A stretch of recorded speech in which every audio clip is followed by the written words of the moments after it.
و از بس که عید قربانم البته نزدیک شده ایستاده است، ما خواستیم که تا عید قربان درباره حیات حضرت ابراهیم و تولد حضرت ابراهیم و قربانی فرزند او و شما صحبت کنیم و انشاءالله زنده و سلامت باشیم. این وظیفه خود را حل میکنیم و شما البته صحبت میکنیم. امروز باشد تولد حضرت ابراهیم را برای شما حکایه میکنم که حضرت ابراهیم کی بود و چگونه حیات خود سپری کردند. پیش از صحبت میخواهم یک 4 مصرع از غزلیات حضرت جنونی به شما میرسانم، زیرا که این 4 غزلم 4 مصرع غزل خاصه حضرت ابراهیم هم هست. بسم الله الرحمن الرحیم. به دوستان خدا در دهر 100 دشمن شود پیدا، به دوستان خدا در دهر 100 دشمن شود پیدا، به هر رهرو در این راه از کمین رهزن شود پیدا،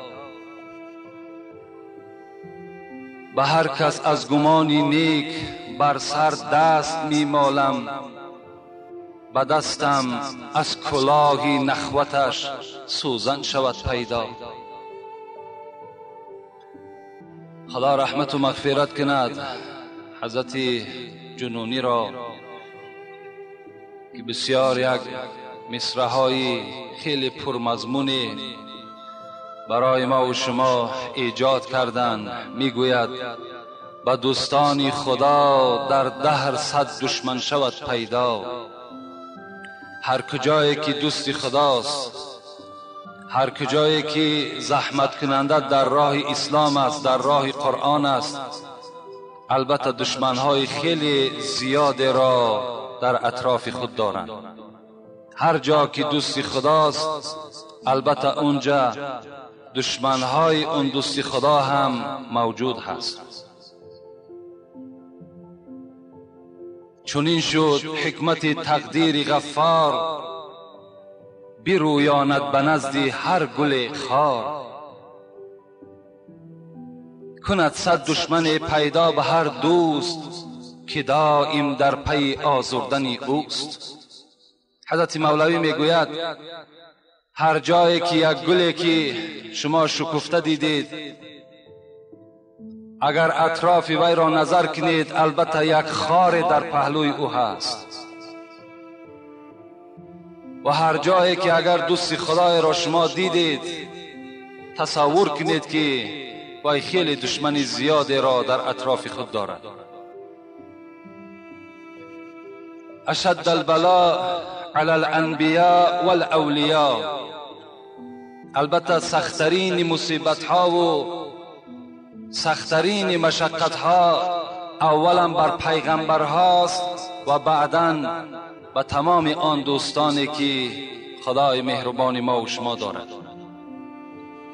حضرت مولوی در غزلیات خود دوام می‌دهد، میگوید عجب رسمی است در این دار غدار، که 100 نااهل بر اهلی گرفتار. ندیدم هیچ یک شایسته خوی به دنیا زیسته باشد به عدوه. ندیدم هیچ دوستی خدا را ندیدم، چه پیغمبر باشد، چه عالم باشد، چه عابد باشد، به دشمن زندگی کرده باشد. این را گمان در حیات خود ندیدم. نه گل به خار می روید در این باغ، ملالی بلبلان از دغدغه زاغ. بکن صبر از جفای منکر دیل، شود شاید مراد از صبر حاصل. حضرت گفتند اگر از حضرت آدم نظر کنید تا خاتم النبیین، هیچ کدام اینها به عذاب و به مشقت و به دشمن روز خود سپری کردگی نیستند. لکن توصیه من گفت مولوی به همه شما این است که بکن صبر از جفای منکر دین. شما در عذاب اینها، در تهمت‌های اینها، در مشقت‌های اینها شما صبر کننده باشید. خدای مهربان خود خبر داده است ان الله مع الصابرین، من همراه صابران هستم.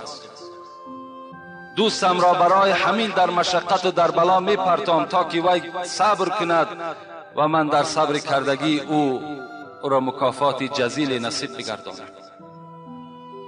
اگر به ابراهیم نظر کنیم به جفای نمرود گرفتار بود. اگر به حضرت زکریا نگاه کنیم قومش از بالای سر او اره دواندند. اگر به حضرت موسی نظر کنیم در جفای فرعون گرفتار بود. اگر به حضرت لوط نظر کنیم در جفای زن و قوم بدکار خودش گرفتار بود. و چه حضرت عیسی و چه حضرت ادریس و دیگر پیغمبرها. حضرت نوح، حضرت چه عذابها کشیدند. خداوند در قرآن به ما و شما یادآوری میکند جعلوا اصابعهم فی اذانهم واستغشوا ثیابهم. حضرت نوح 950 سال قوم به سوی خداوند دعوت کرد. 950 سال که خدا یک و یگانه است، به او رجوع کنید. اون خدای مهربان است، وقتی شما او ذات عبادت کنید و شما را میبخشد. 950 سال گفت. لیکن قوم چی گفت؟ حضرت نوح به سوی خدا گفت، پروردگارا گفت من این قوم دعوت به سوی تو میکنم. جعلوا اصابعهم فی اذانهم، نظر به این بندگان شوم خود کن، انگشت های خود در گوش خود می اندازند تا که سخن مرا نشنوند. و استغشوا ثیابهم، اینها جامه هاشون در روشان میکشند تا که جمال مرا نگاه نکنند. حضرت نوح وقتی موعظه شد در بین قوم که تمام میکرد، اون کافرها چیکار میکردند؟ سردارش فرمان میداد همگی به زمین خم شوید. هر کدام خم میشدند، سنگها را در دست میگرفتند و به حضرت نوح سنگ باران میکردند. در عوض تبلیغ، در عوض دعوت به سوی خدا، جزای حضرت نوح قومش چی بود؟ سنگ باران بود. روز میگد یک قومی او فرزند خود که قریب 7 ساله یا 8 ساله بود با دست خود میگد نزد حضرت نوح آورد و گفت فرزند من این مرد را گفت میبینی؟ گفت میبینم. گفت تا وقت من حیات دارم این مرد را من گفت سنگ باران میکنم، لکن اگر من از دنیا گذشتم فرزند من، وصیت من بر تو این است که این سنگ را ترک نکن، به چهره این مرد بزن. حضرت میگد این فرزند ناخلف که از کافر تولد می شود، مادر گفت بیا یک مصلحت میکنیم. شاید گفت من وصیتی تو را بجا آورده نتونم از حساب کم بودن حیات خودم. شاید که من گفت در همین آوان جوانی از دنیا میگذرم. از این خاطر میگد خم شد و همون کودک میگد سنگ گرفت. پیش از آنی که به وایه برسم گفته سنگ در چهره حضرت نوح حواله کرد. حضرت نوح میگد چنان غضبناک شد از دست این قوم که چی گفت؟ رب اغفر لی. قال نوح رب لا تذر على الارض من الكافرين ديارا انك ان تذرهم يضل عبادك ولا يلدوا. پروردگارا در بالای زمین احد را، نفر را از کافر خدایا باقی نگذار. حضرت دعا کردند انک ان تذرهم، خدایا اگر یک کافر در روی دنیا تو زنده بگذاری، یذل عبادک ولا یلد الا فاجرا کفارا. پروردگارا اگر تو یک نفر این زنده بگذاری، اینها چنان کسلی دارند که کسل اینها باز در دیگر قوم میگذرد و کافر تولد میکند. گو خدایا گفت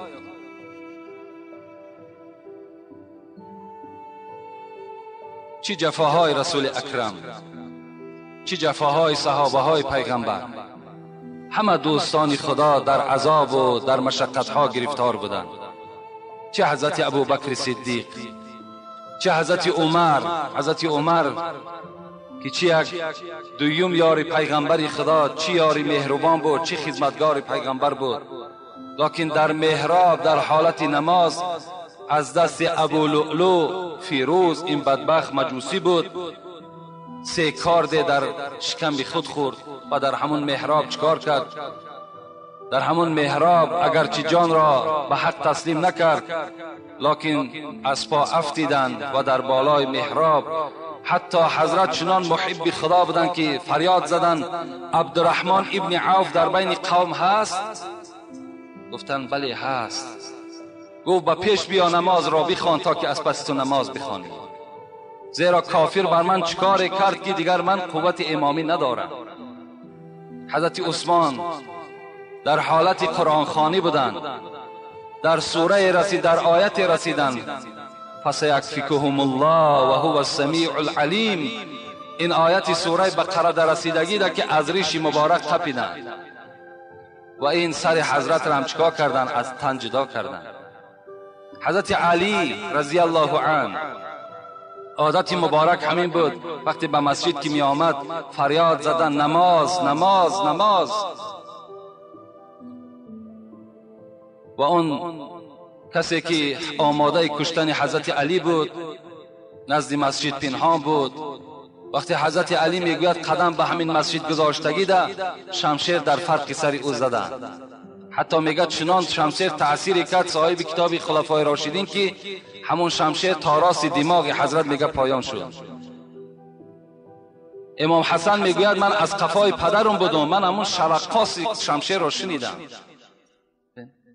دوستان خدا در چه احوالها گرفتار بودند.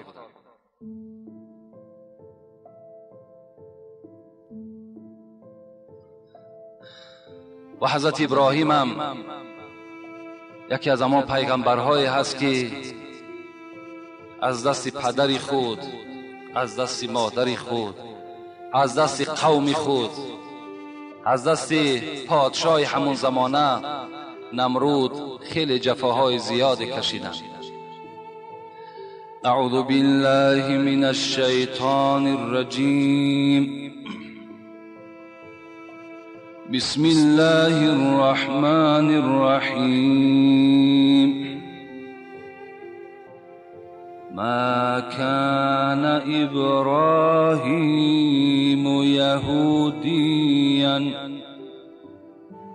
يهوديا ولا نصراني ولكن كان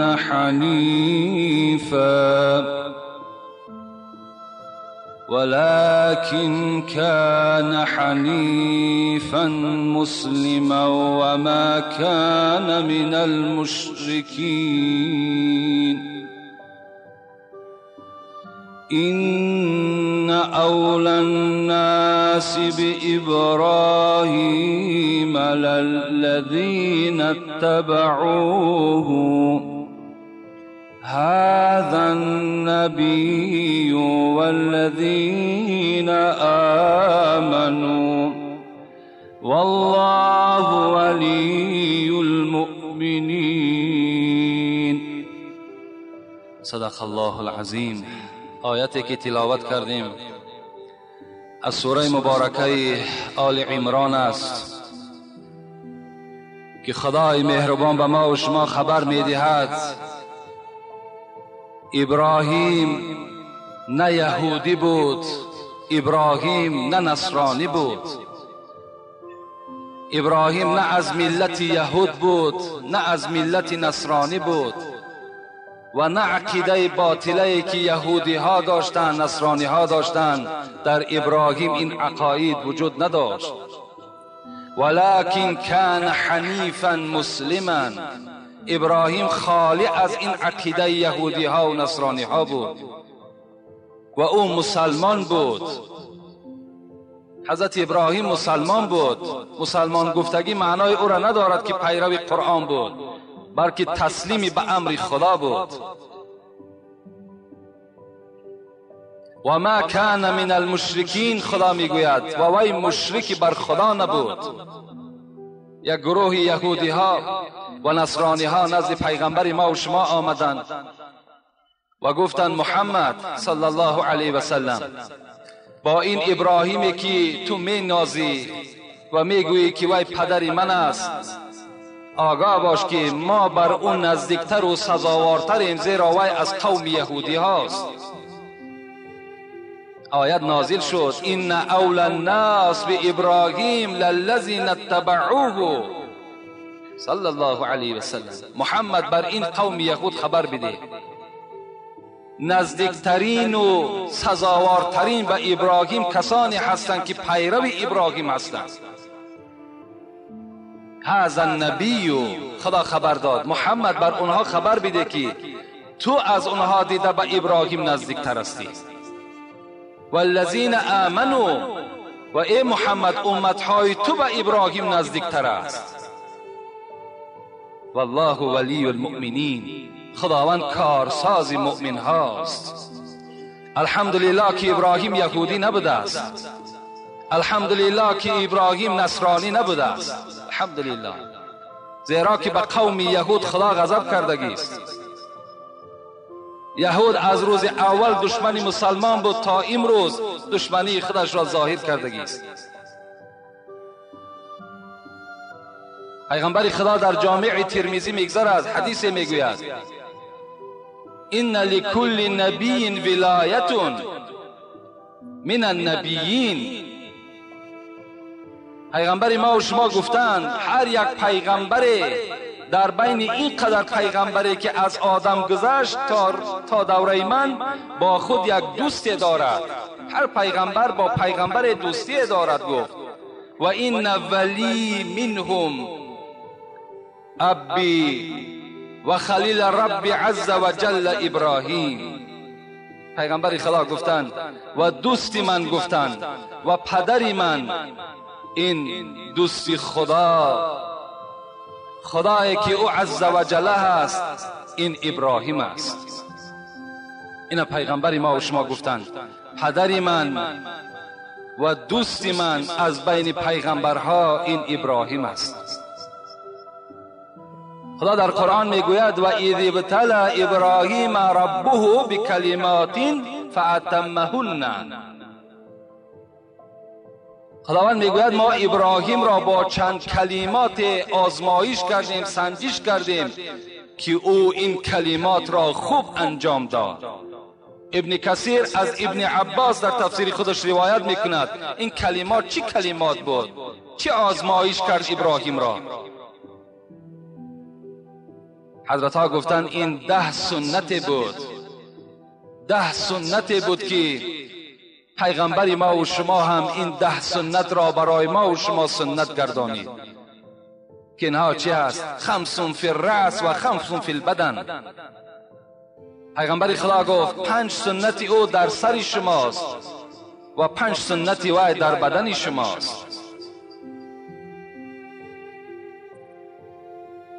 آن 5 که در سر ما و شماست چی هست؟ السواک و المزمزه و الاستنشاق و قص الشارب. حضرت گفتند 5 سنتی که در سر شماست، این اولا مسواک کردن است، دندانها را شستن است، تازه کردن است. اینها سنت حضرت ابراهیم بود و پیغمبر ما و شما هم این را برای ما و شما سنت گردانید. دیگرش آب گرفتن در دهان، غرغره کردن در دهان میگوییم، و دیگرش آب گرفتن در بینی است، و دیگرش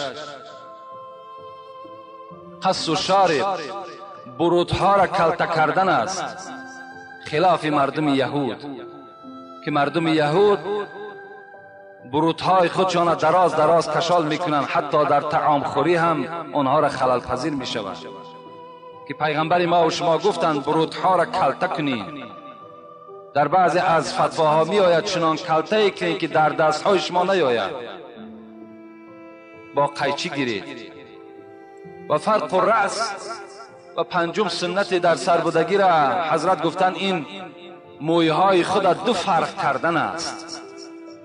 چگونه که زنها مویهای خود دو فرق میکنند، این هم برای مردها سنت است که مویهای خود دو فرق کنند. در بعض احادیث و الحلق آمده است، یعنی تراشیدن سر هم از حضرت ابراهیم است. اما آن پنجه که در بدن است اور نطف الابط میگویند و تقلیم الاصفار، یعنی گرفتن زیر کش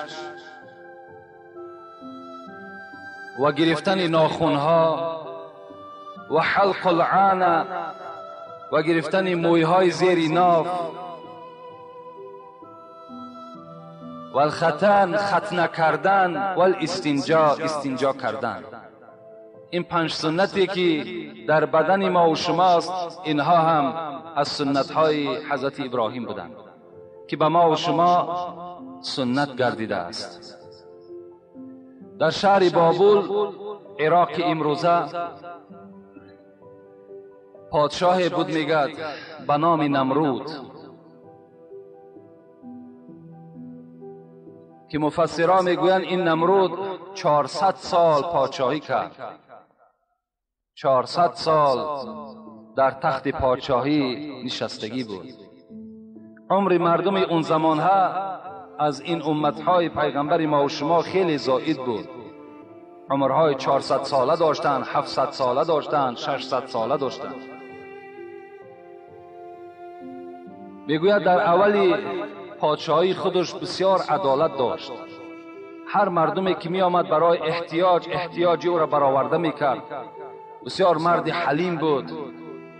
وقتی که پادشاهی او زیاد شد، وقتی که دولت و سولت زیادی در اطرافش این نمرود جمع کرد، آهسته آهسته غرور در وجود او پیدا شدن گرفت و تا حد آمد که در بین مردم عراق خودش را خدا اعلان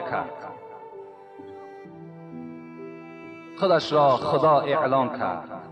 البته این عادت بسیاری از پادشاهان و عادت بسیاری از همان کسانی که صاحب منصب و صاحب پول هستند، آهسته آهسته آنها مغرور می شوند. خداوند این برای ما و شما در قرآن خبر می دهد کلا ان الانسان لا یطغی ان رآه استغنا. حقا انسان یک مخلوق عاجز است، لیکن وقتی صاحب دولت می شود، پادشاه می شود، صاحب منصب می شود، در حال چکار می کند؟ دری غرور بر روی خودش کشاده می کند، مغرور می شود. الرآه استغنا. کدام وقت مغرور می شود؟ خدا گفت وقتی که اگر دولت و سولت خدا بیگران می بیند، وقتی می بیند همه مردم محتاج بر اوست و تمام بانک ها پر از پول های اوست و چندین ماشینه های هر رنگه سوار می شود و او اون زمان چکار می کند؟ مغرور می شود. خداوند در قرآن می گوید ان الانسان خلق حلوعا اذا مسه الشر جزوعا و اذا مسه الخیر منوعا. انسان ما بی صبر آفریدیم. انسان چی ناشناس و چی ناسپاس است. وقتی ما بر او اگر یک مصیبت میاریم داد و فریاد میزند. وقتی ما با او مال میدهیم بدن خودش را، نفس خودش را از اطاعت من باز میدارد. اذا مسه الخیر منوعا. وقتی ما مالش میدهیم، دولتش میدهیم، فرزندهای خوبش میدهیم، در حال چکار میکنه؟ سرکش میشود و عبادت خدا را انجام نمیدهد. ان الانسان لربه لکنود و انه علی ذلک لشهید و انه لحب الخیر لشدید. باز خدا یاد میکنه در قرآن چه انسان ناسپاس است و او با این ناسپاسی خودش آگاه است. و انه لحب الخیر لشدید. و من به شما سیر انسان خدا میگوید خبر میدهم که مال دنیا را بی نهایت دوست می‌دارد، بی نهایت مال بسیار دوست می‌دارد. ان الله یعطی المال من یحب و من لا یحبه. خداوند مال میدهد کسی را که دوست می‌دارد و کسی را که دوست نمی‌دارد، و همه مال میدهد. پیغمبر خدا گفتند ان الله یعطی الایمان من یحبه، لکن ایمان شخصی را میدهد خداوند که او را دوست می‌دارد.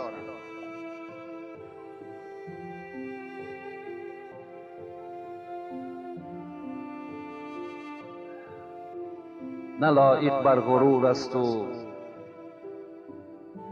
نه لایق بر غرور است و نه ارز اعتمادی ها، نمی ارزد به این حرفی که کس گوید به من داد است. حضرت مولوی میگوید همین دنیا و همین مال ثروت اینها ارزش او را ندارد که انسان حتی بگوید که خدا مرا داد است، همینش ده ارزش ندارد. عاقبت نمرود مغرور شد و خدا در بین مردم عراق خدا اعلان کرد و فرمان داد که تمام هیکل تراش ها هیکل او را بتراشند و در تمام گوشه و شهر بتخانه ها تیار کنند و این بوت نمرود را در بین اون مسجد جا کنند در همون بتخانه، و مردم رفته هر روز نزد این بوت، نزد این صورت نمرود تعظیم کنند، سجده کنند، از او مدد طلب کنند. و فرمان صادر کرد که در هر خانه باید که از هیکل من یک هیکل وجود داشته باشد و هر خانه هر روز باید که از این هیکل مدد طلب کنند. فرمان در تمام قشلاق‌ها و در تمام شهرها جاری کرد. هیکل تراش ها از آن جمله پدر ابراهیم آذر به این کار شروع کردند. خیلی هیکل های زیاد شد. مردم دیگر از خداپرستی یاد فراموش کردند، دیگر نمیدانستند که خدا چیست، خدا کیست، و این نعمتی که میخورند، این نعمتی که میپوشند از کجا میآید. همه را فقط از نمرود میبینند، میگویند خدای ما این است. البته سنت الهی همین است که وقتی که یک قوم گمراه شد، کفر و ضلالت در بین اون قوم که زیاد شد، البته باید پیغمبری در اون قوم فرستاده شود و خداوند این کار خدا اجرا کرد و باید که ابراهیم در بین این قوم پیدا شود. خیلی کاری مشکلی هست.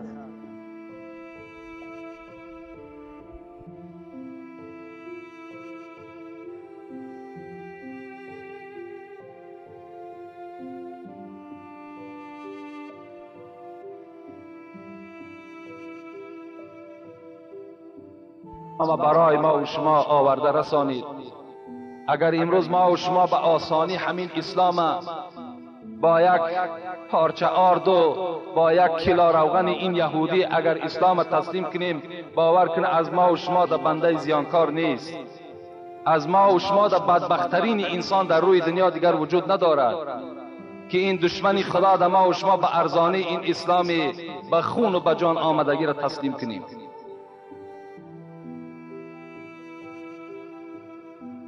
چه عذابها کشیدن صحابه پیغمبری خدا، چه روزهای مشقت از سر گذرانیدند. پیغمبری خدا میگوید که فاطمه را بسیار دوست می داشتم. روز خانه او رفتم، از آن جمله امام حسن امام حسین دوست می داشتم. وقتی خانه فاطمه رفتم نگاه کردم فاطمه گریه دارد. فکر کردم که شاید امام حسن امام حسین بیماری شده باشد. از او پرسان کردم، گفتم حسن و حسین کجاست؟ گفت الحال با حضرت علی بیرون از خانه شدند، برای طلب روزگار از پی کار رفتند. گفتن آخی اینها خردتر بودن، اینها را در این روز گرمی کجا برد؟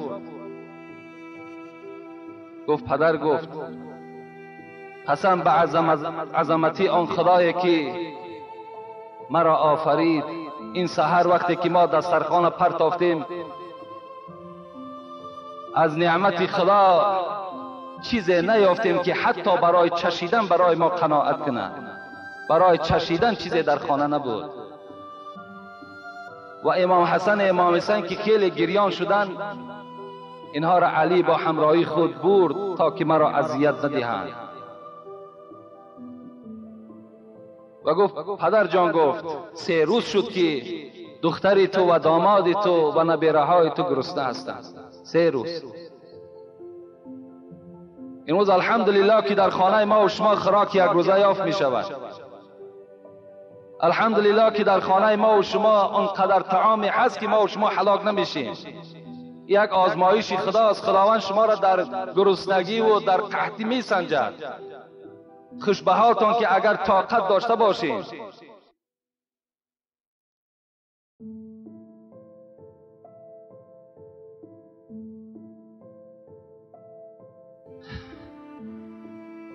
شبی از شبها نمرود خواب دید. چی خواب دید؟ خواب دید که یک قشقار اون تخت سلطنت کلانه که نمرود بالای اون نشسته بود وی را با شاخ خود چپه کرد.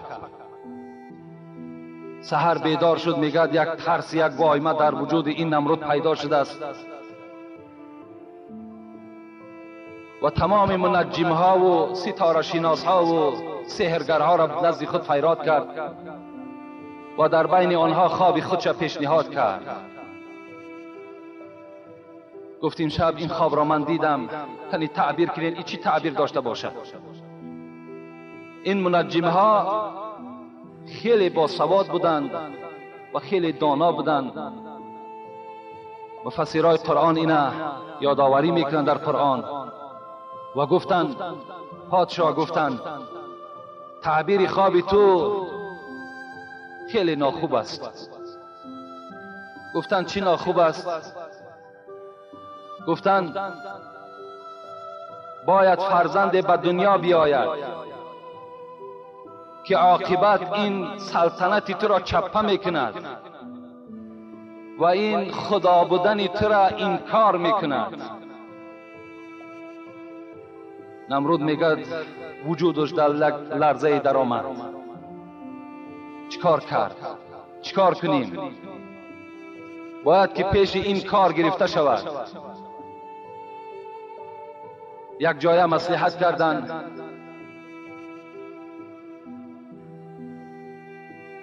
گفتند پادشاه، گفتند فرمان صادر کن که هر جایی که اگر یک زن حامله دار باشد روی خط گرفته شود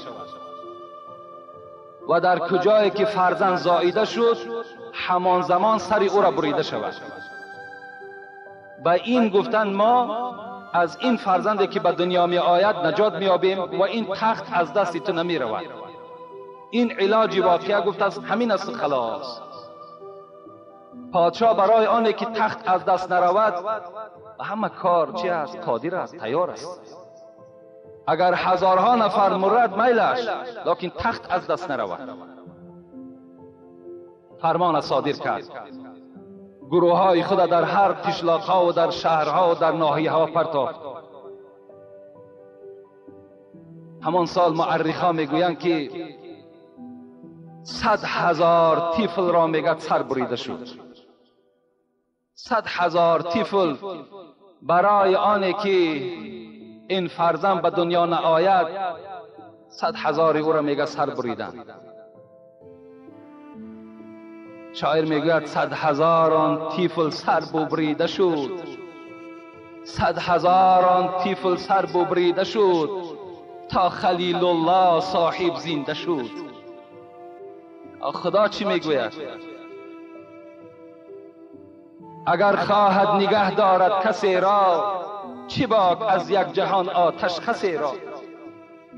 اگر برعکس این گرداند ابرو گدازد برگ گل را تندی بو. اگر خدا بخواهد این ظالم چیکار کرده میتونه؟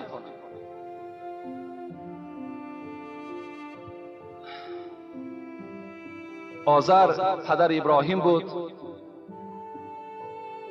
و با همراهی زن خود یعنی مادر ابراهیم هر دو در اعضای حکومت همین نمرود کار میکردند.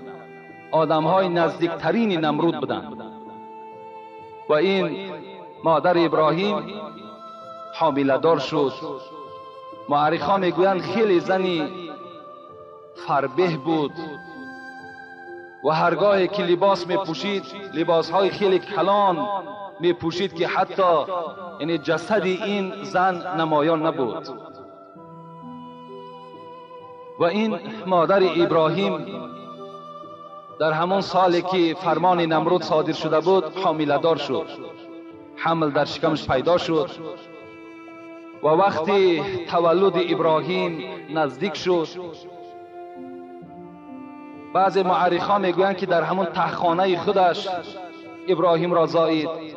بعضی مورخان به این یعنی تاریخ نویس های ما و شما با این اتفاقن که از خوف آنه که مادر است فرزند وقتی تولد می شود چی محبت به او فرزند دارد، هیچگاه نمی خواهد که فرزند او را در پیش او سر ببرند.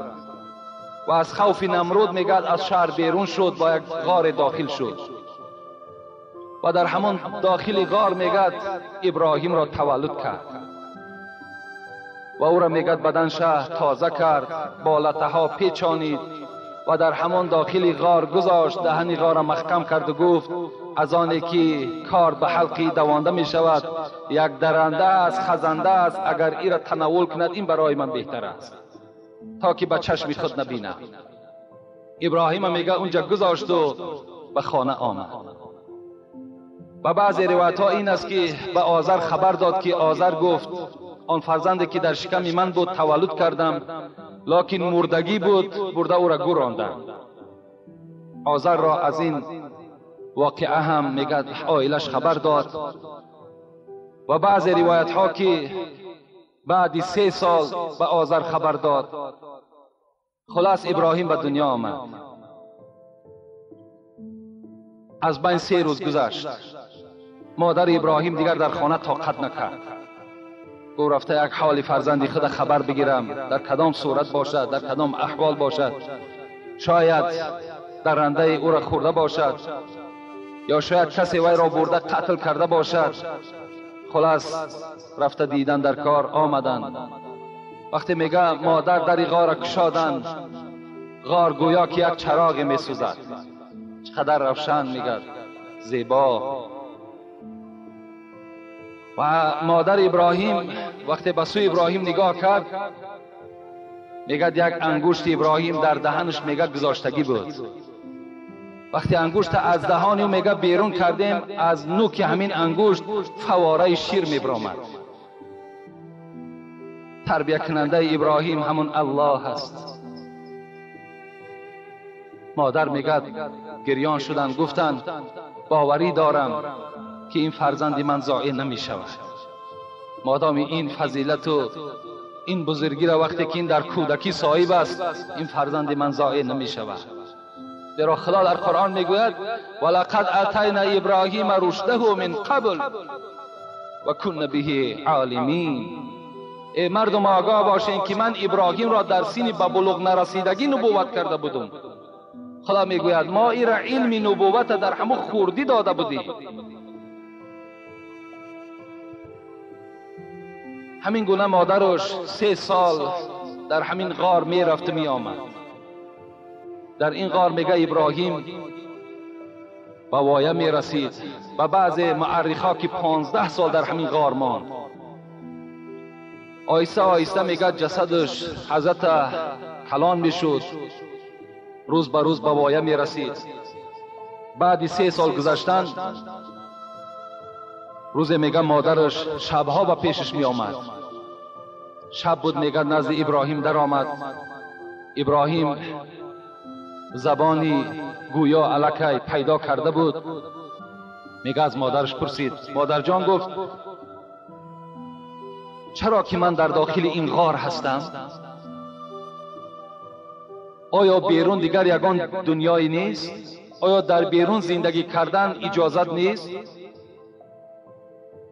مادرش گفت، ابراهیم گفت من تو را از خوف دشمن به این غار آورده تولد کردم و در این غار تو را پرورش میکنم، زیرا فرمان پادشاه و خدای ما همین است که کودکان را باید که سر بریده شود. از این خاطر من شما را در این غار تولد کردم و در همین غار به وایه رسانیدم. حضرت ابراهیم از مادر پرسید، مادر جان گفت تو زیبا هستی یا من؟ گفت جان من. گفت تو زیبا هستی، از تو دیدم من زیباتر نیستم. مادر گفت تو زیباتر هستی یا پدرم؟ گفت من زیباتر هستم. مادر گفت پدرم زیبا هست یا که نمرود؟ گفت پدری تو زیبا هست. مادر گفت مادامی که پدری من از نمرود که زیبا باشد، وای چگونه خدا هست که مخلوقی وای از او دیده زیبا هست؟ باید خدا خودش زیبا باشد، از مخلوقش دیده باید خدا خودش زیبا باشد. چرا مخلوقش از او دیده زیباست؟ خدای من کیست؟ گفت خدای تو من هستم. مادرش گفت خدای مادرم کیست؟ خدای تو کیست؟ گفت خدای من پدرم هست، پدرت هست که مرا تربیه میکنه. مردم گمراه بودن. شکر گوییم، هزارها شکر گوییم که ما و شما را خدا هدایت کرده است. اگر خداوند کسی را که گمراه کند، هیچ کس را هدایت کردن نمیتواند. همه شما شکر کننده باشین که این راهی سعادت راهی راست یافتید. مردم نمیدانستند. گفت خدای پدرم کیست؟ گفت خدای پدرت گفت نمرود است، وای بسیار بزرگ است، از او دیده دیگر خدای نیست. گفت مادر گفت نه تو خدا هستی، نه پدرم خداست، نه نمرود خداست. فرزندم گفت خاموش شو، این سخن نگو.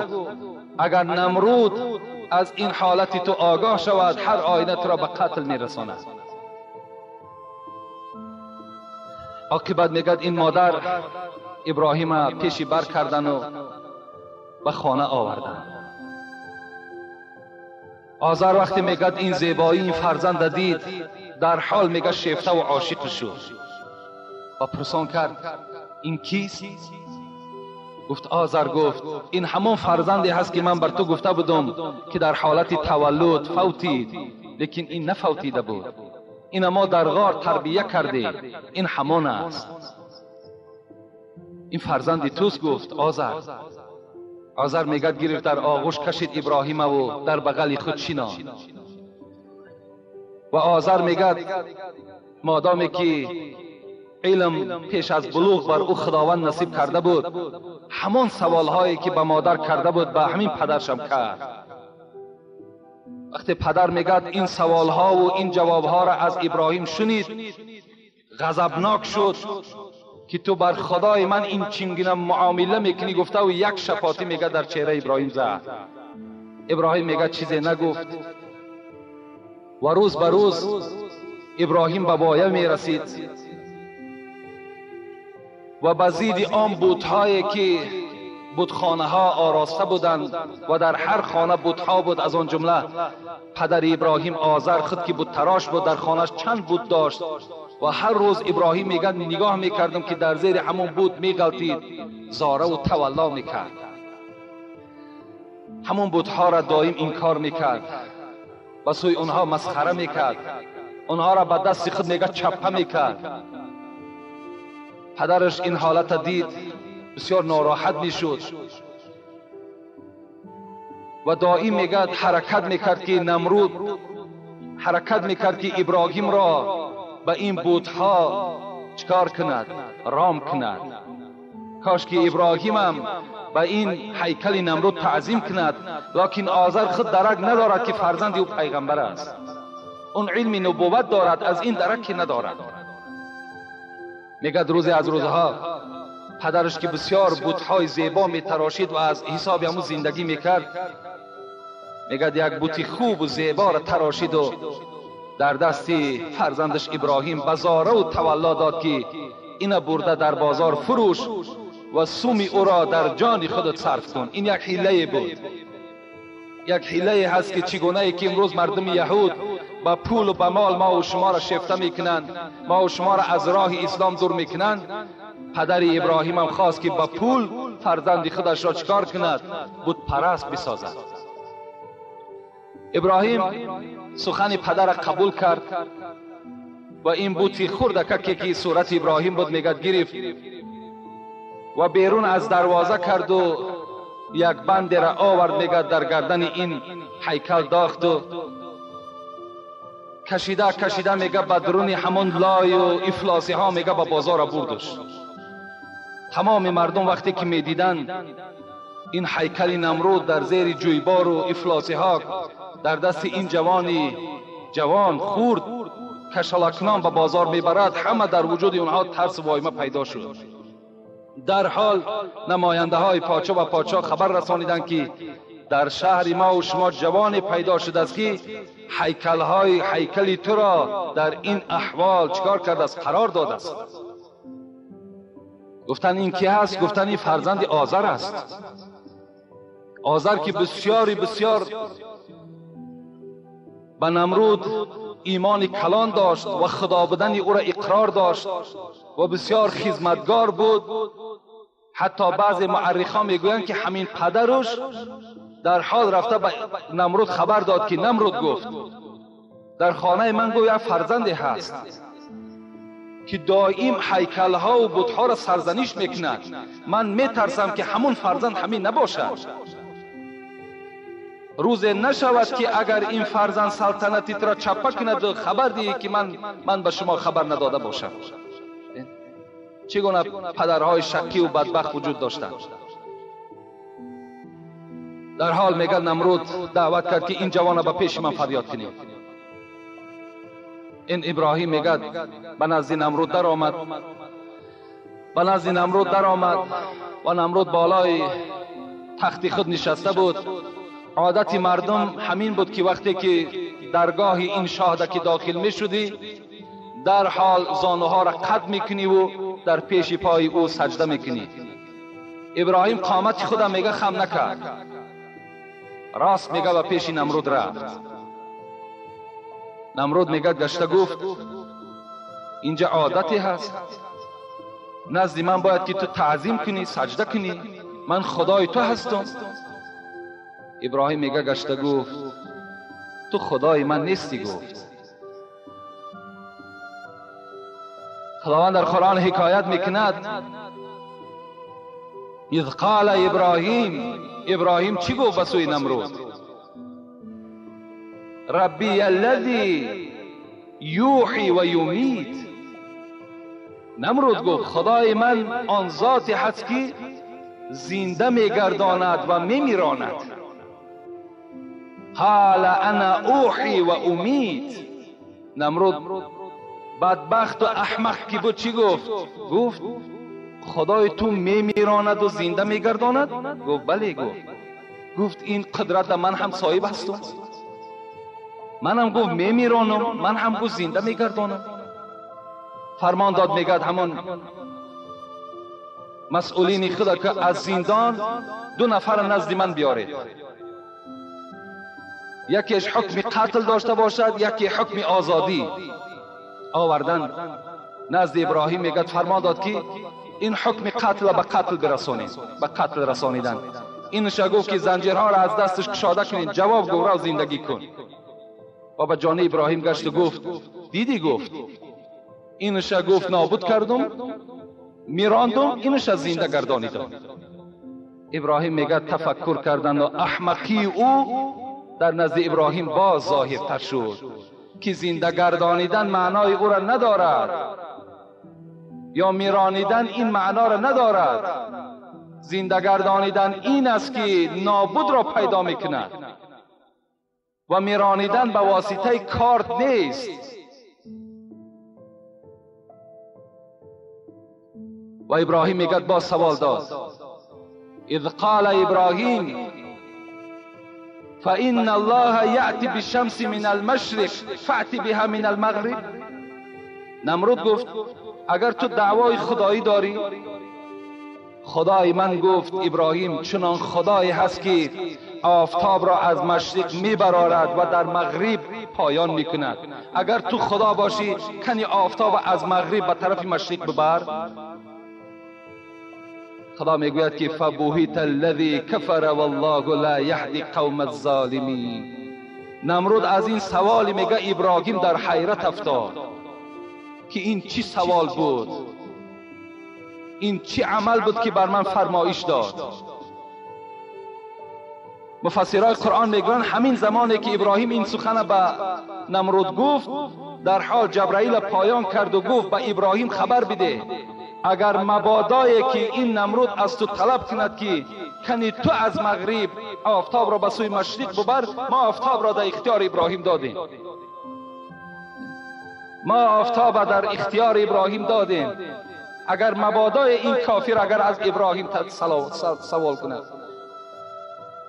لیکن خدا با علم قدیم خود میدانست که این کافر این سوال در خاطرش هم نمیگذرد. میگه مسترمان دو گفت وقتی شرمنده شد در بین تمام مردم گوش انداخته ایستاده اند.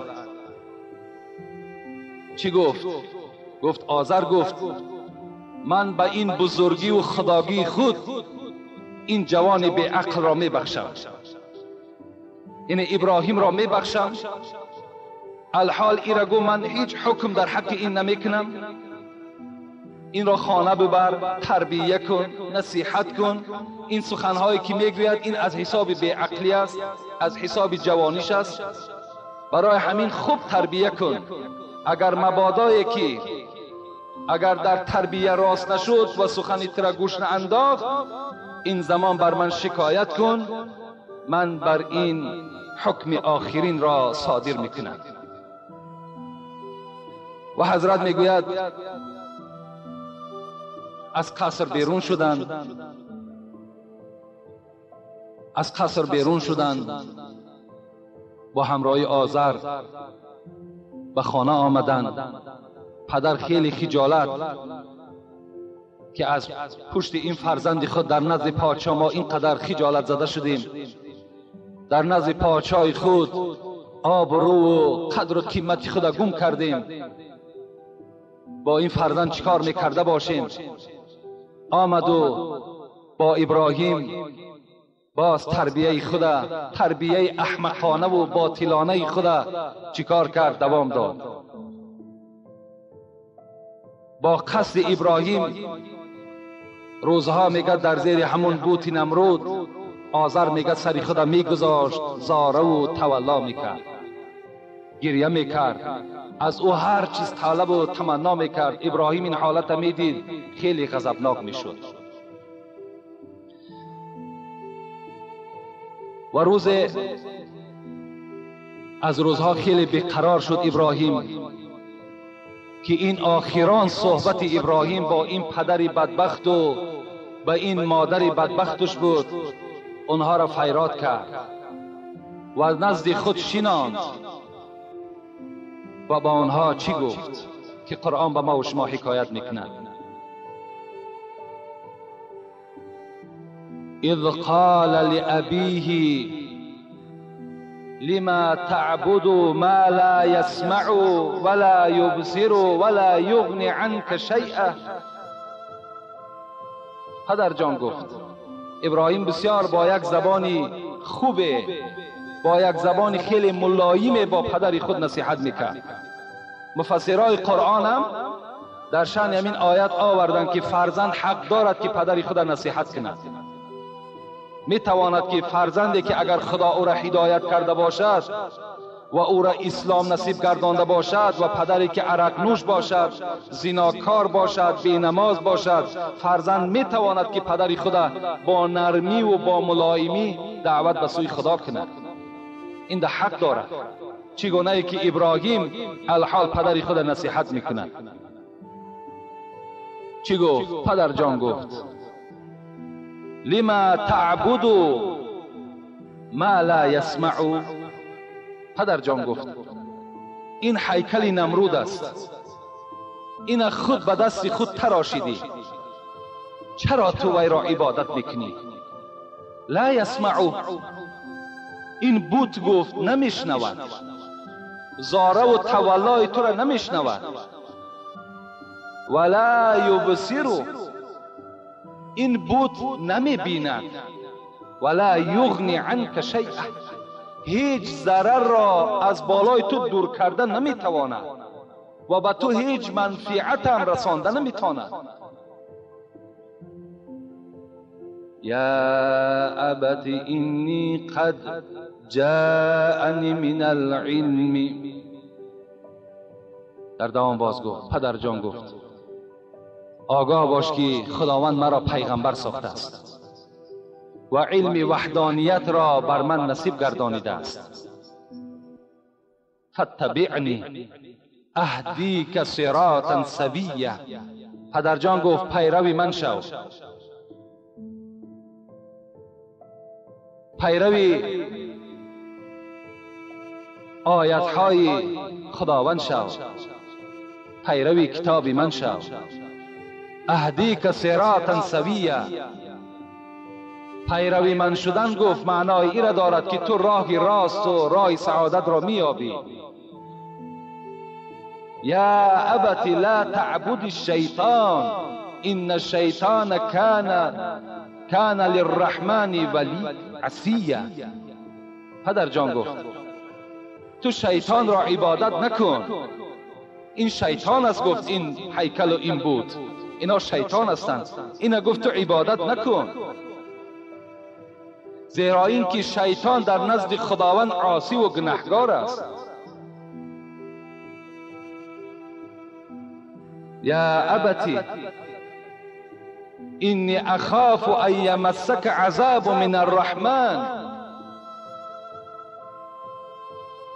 پدر جان گفت من میترسم که تو اگر با همین راهی که انتخاب کردی اگر خاتمه ندهی در عذاب خداوند تو گرفتار میشوی. فتکون للشیطان ولیا. و فردای قیامت تو همراه شیطان هستی.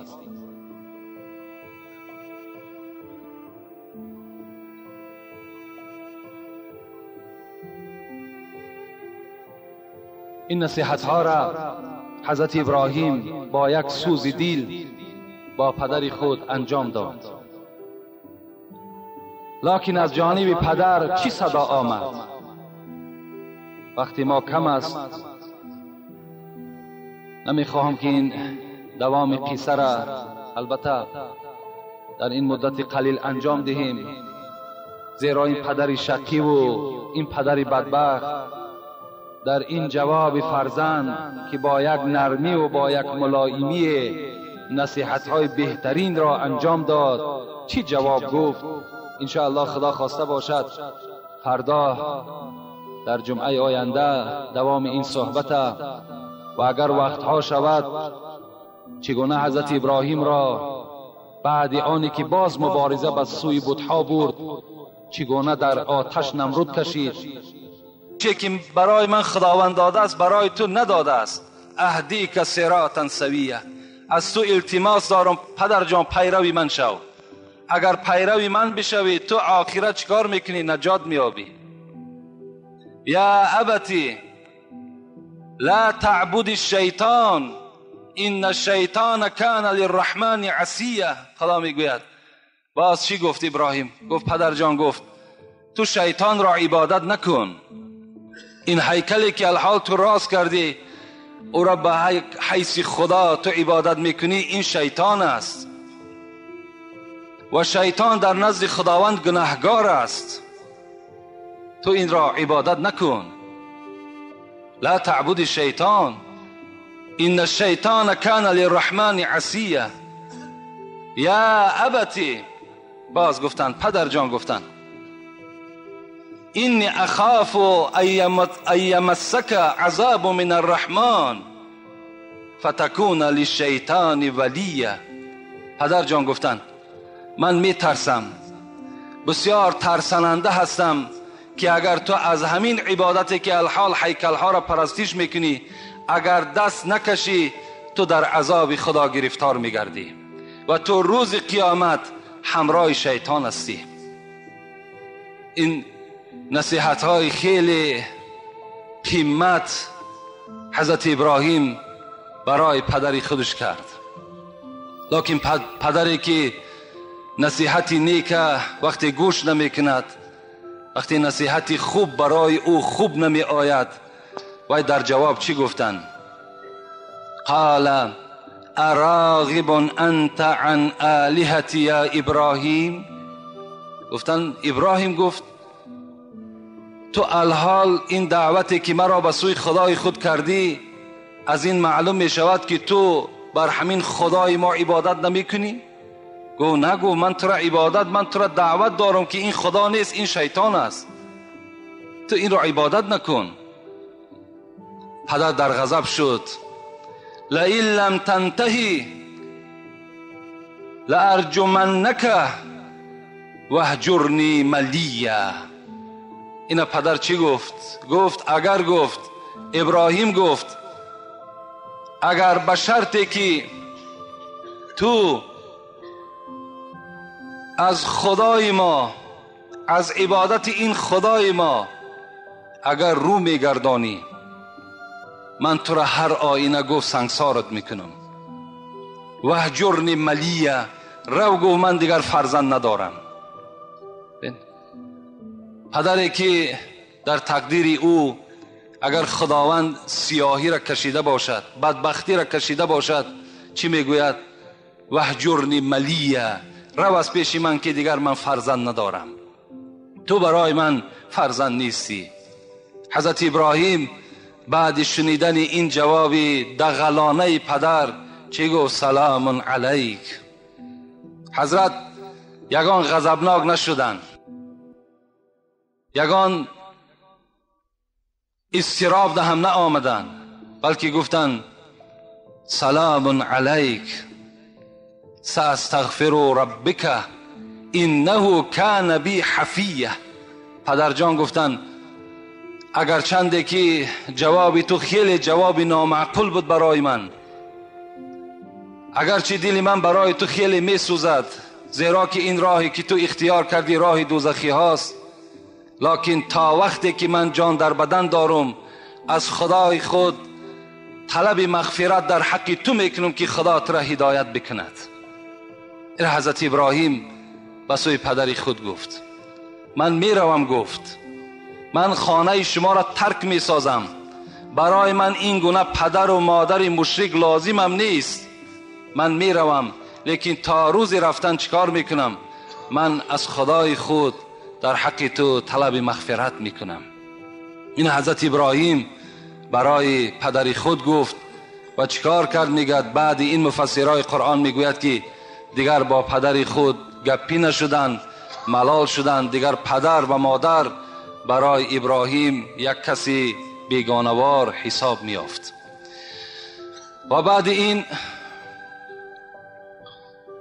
قصه را مختصر میکنیم زیرا وقتی ما خیلی کم مانده است. در همان زمان نمرودی ها هر سال یک توی داشتن. صاحب تاریخ میگوید هر سال یک توی میکردن برای خاطر همون بت‌هایی که در بتخانه داشتن، قید میگرفتن و ترتیب توی آنها این بود که طعامهای زیاد میپختن، طعامهای زیاد میپختن، رنگابرنگ میپختن و نزد همون بتخانه خود میبردن و در بتخانه نزد هیکل ها میگذاشتن، سحر میگذاشتن تا بیگاه در یک میدان کلانی رفته این توی خود میگذرانیدن با امیدی که این طعام ها در پیش خداهای اونها تبرک می شود، بیگاه آنها را آمده در خانه می خوردن. این گونه توی ها داشتن. چگونه ای که توی ما و شما هم که در یک سالی نو در هر خانه مسلمان شرم ناکده قید می گیرن، مثل همون بت پرستا هم چیکار کردن؟ این گونه توی داشتن. من راستی بار از یک جوابی برادری که در همین قوم است نخواستم راستی بار جواب بر او بگردانم، لکن هیچ دیگر دلمانم قرار نگرفت. ما یک جمعه پیش سوال جواب داشتیم و از ما کدام برادری سوال کرد در مسئله سال نو، قید گرفتن سال نو. ما با حکومت دارا و با مکتب ها کاری نداریم، زیرا آنها امروز مجبور هستند که این سال نو قید کنند. لیکن در خاندان مسلمان کی مجبور میکند که مثال سال نو قید کند؟ من اینقدر جواب گفتم که سال نو از مسلمان ها نیست، سال نو از مردم مسلمان نیست، این سال میلادی حضرت عیسی است، این از ما نیست. مسلمان های ما و شما دو عید دارن، عید قربان، عید رمضان. عید نوروز هم باز از عید سال نو دیده بدتر است، اونم از ما نیست. اینا کتاب میگوید، ایرا فتوای مفتیات در دست من 2 ورق است. لیکن اون برادر از ما خیلی ملال شده است، حتی در همون خطش یک دشنام های قبیح هم نویساندن و دعای بدم کردن. میلش اگر ما ارزنده باشیم، اگر همون دعای بدی تو اگر نزد خداوند خوش بیاید، میلش ما هم قبول. لیکن من به شما هم قدر میگم که حضرت مولوی جنون میگوید به زینهاری بسد زینهار، زینهار زبان از رنجش مردان نگه دار. همان قوم برافت مبتلا شد، ز آزار دل مرد خدا شد. که 100 بار این جهان از آه دل سوخت، ولیکن به ادب عبرت نآموخت. شناس ای کور دل آتش نفس را، بکن اندیشه روزی پیش و پس را. سگ از اخلاص آمد جنس آدم، ز بی اخلاص آدم شد ز سگ کم. المسلم اخو المسلم، پیغمبر خدا گفته است مسلمان برادر مسلمان. لا یظلموه ولا یکذبوه ولا یخذلوه. مسلمان باید یکدیگر را دروغ نگوید، مسلمان یکدیگر را خار نکند، مسلمان باید یکدیگر را تحقیر نکند، دشنام ندهد. این وظیفه هر یک مسلمان است. لیکن باز میگم کدامی که اگر در خاندانش سال نو قید میکند، وای هممون دین عیسوی ده است، این جای پوشیده نیست. برادر گفته است اگر در شما تشویش نشود شما این جواب بگین. لیکن پیغمبر خدا میگه اذا رأى منکم منکرا فلیغیر بیدی. شما یک کاری اگر غیر مشروعات، غیر اگر شریعت در کجایی که دیدین، با دست خودتان تغییر بدهین. فإن لم یستطع، اگر به دستان نتونستین، فبلسانه، به زبانتان او را تغییر بدین. فإن لم یستطع فبقلبه و ذلک اضعف الایمان. وقتی که اگر زور شما به دست نرسید، به زبان نرسید، با دلتان همون عمل بد ببینین، این ضعیفی ایمان شما را نشان میدهد. ما به دلم بد نه، به دست منم نه، لیکن به زبان گفتیم و ما نزد خدا مسئولیم. فردا از این قومی که 500 نفره و 1000 نفره در نزد خداوند جوابگو هستیم. قول الحق و این کان مرا، حق بگین اگر چندی تلخ است. گفتم پیغمبر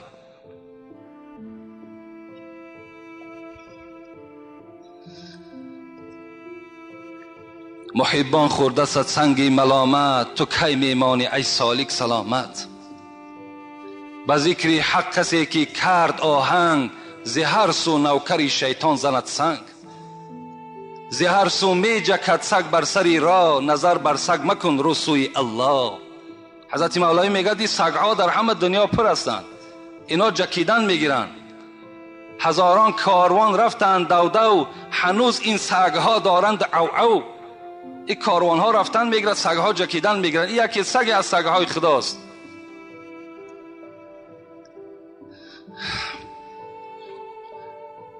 همان توی قید کردن. حضرت ابراهیم پدرش مجبور کرد که ابراهیم همراه من در همون توی اشتراک میکنی. این توی همون بود پرستا بود. حضرت ابراهیم میگوید لباس های همون تویانه را پوشیدن و با همراهی پدر تا راستی همون بتخانه‌ای که داشتن، همون بت پرستا رسید و به سوی آسمان نگاه کرد. فنظر نظرة فی النجوم، خدا در قرآن میگوید فقال اینی سقیم. حضرت ابراهیم به سوی آسمان نگاه کرد و گفت پدر جان، گفت الحال من ستاره خود دیدم، من بیمار میشوم. اون زمان همان بت پرستای نمرودی ها به ستاره ها هم ایمان داشتن، به افتاب هم ایمان داشتن، به مهتاب هم، همه اینها ده ایمان آوردگی بودن، همونها را خدا میگفتن. حضرت ابراهیم نه به نیت خدا بودن و بلکه از این یک حاصل یک موضوع باید که حاصل میشد. حضرت ابراهیم مقصدش این بود که وی را نزد بتخانه بگذارند و ترکش بسازند و حضرت ابراهیم به آن بتخانه درآید و چی معامله بر آنها بتها کند، این نقشه را در دل داشت. وقتی که این حضرت ابراهیم گفت که من بیمار می شوم، پدر جان گفت فتولوا عنه مدبرین. خدا میگوید ابراهیم میگه در زمین خودش را میشکید و میگفت که من کسل وبا شدم. مردم اون زمان از وبا بسیار میترسیدن که کسل گذرنده بود و پدرش و همه قومش میگه ابراهیم ترک کردن، گفتن بگذاریدش، این کسل وبا شده است، البته عاقبت هلاک میشود. و خود میگه به همون میدانچه کلانی که در همون شهر بابل بود، عراق امروزه، رهسپار شدند. وقتی اونها رفتن که در سوره صافات هم خداوند برای ما و شما میگوید و تالله لأکیدن اصنامکم. حضرت ابراهیم آهسته آهسته میگه زمزم میکرد الحال مرا در این نزد بتخانه ترک بکنید، به خدا قسم میدانم که این بتخانه را چگونه با چه عمل در داخل او عمل را انجام دهم. شما روید، قسم به خدا میدانم این بتهای شما را ریزه ریزه میکنم.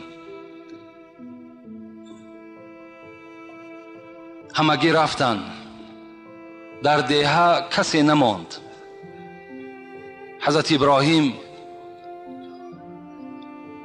وارد خانه شدند، همان بتخانه ای که دو طرف سنگ های میده میده از صورت های عبارت بود و در بری بالا همون رئیس کلانش صورت نمرود زدگی. دروازه را کشادند.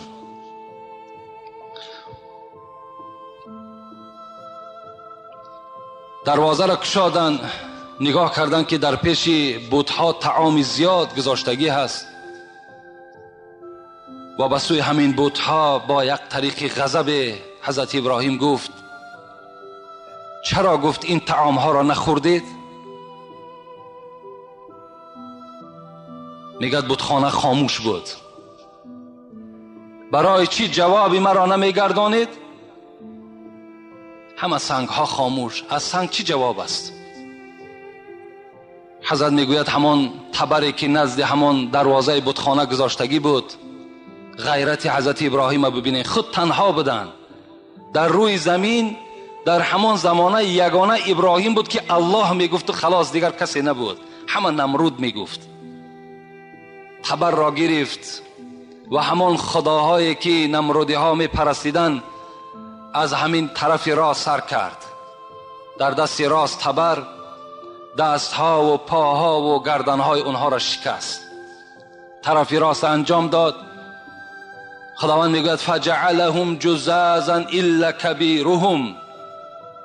طرف چپ را هم میگه شکست مگر که همان بوتی کلانی که در بری بالا بود و ایرانه شکست، بلکه تبر را در پیش او گذاشت. در گردن همان بوتی کلانی تبر را میگه خداوند گذاشت که قصه ای را ذکر میکنه در قرآن لعلهم الیه یرجعون. حضرت ابراهیم میگوید برای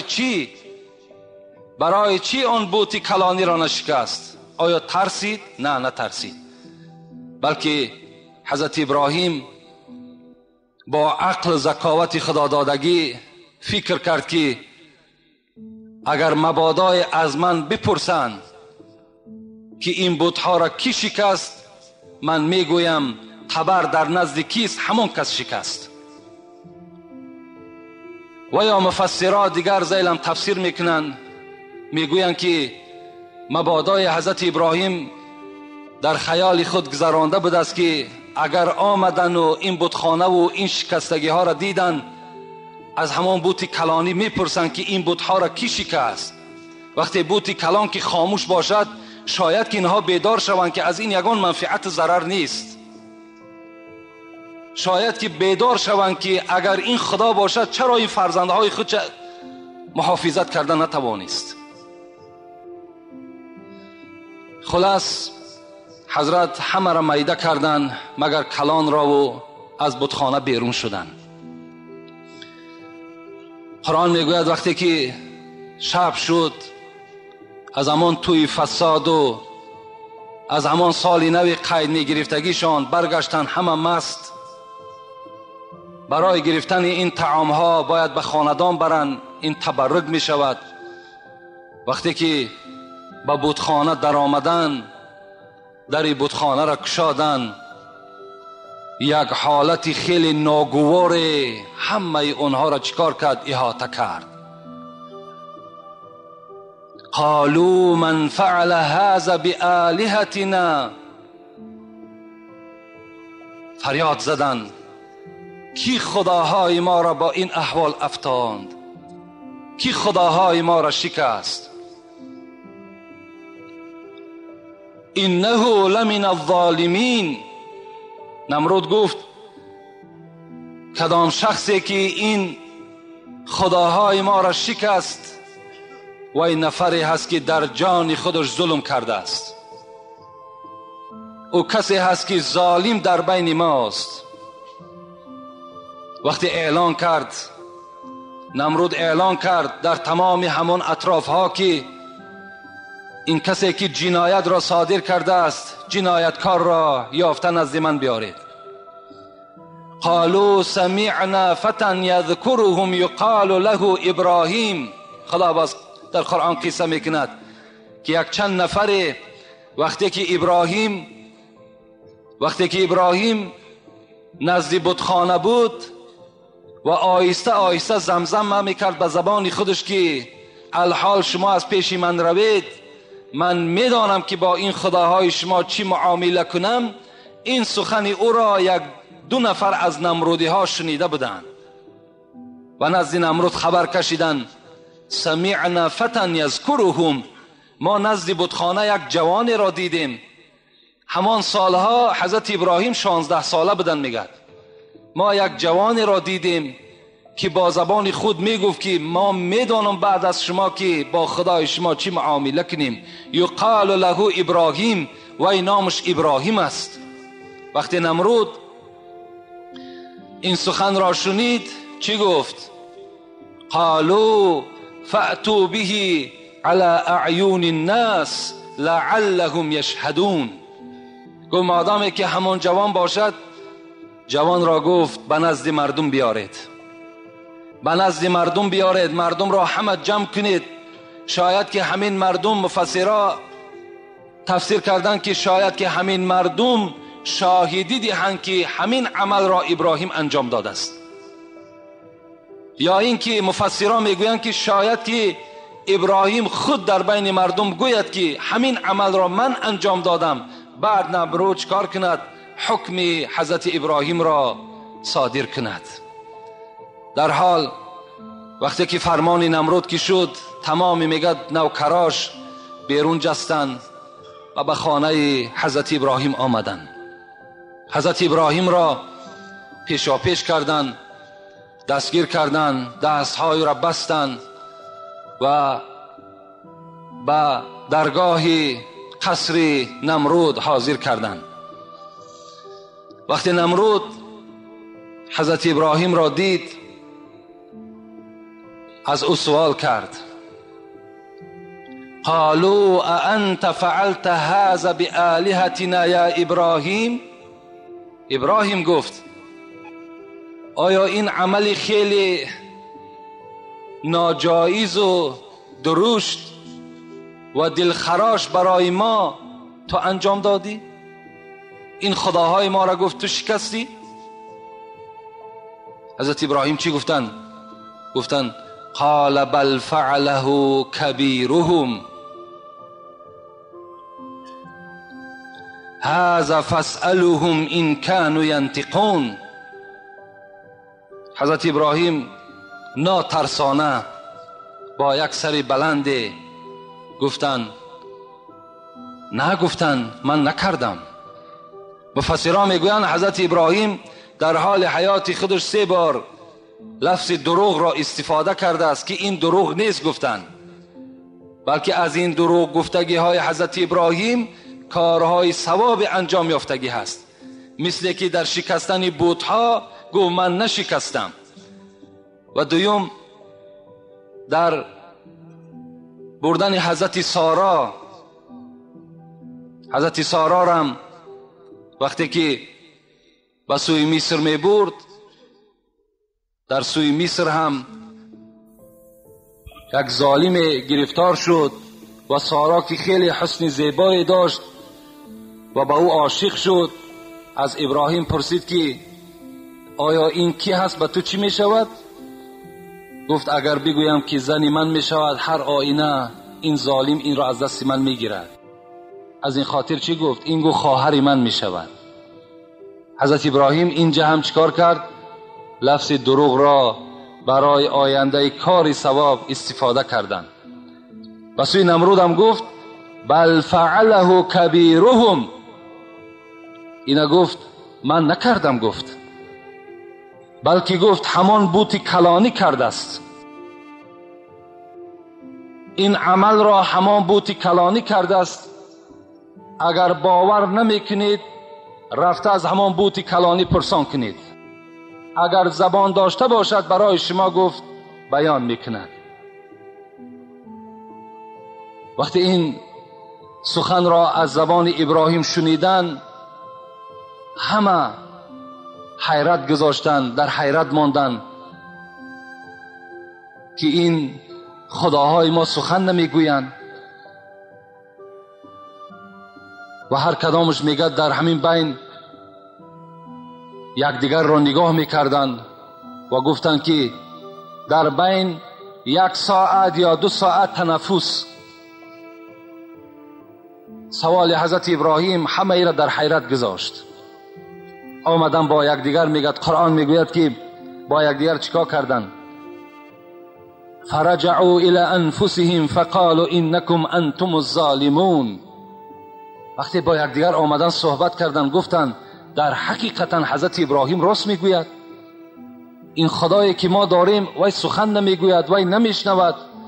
الحال این جنایتی که صادر شده است باید ما از او پرسیم.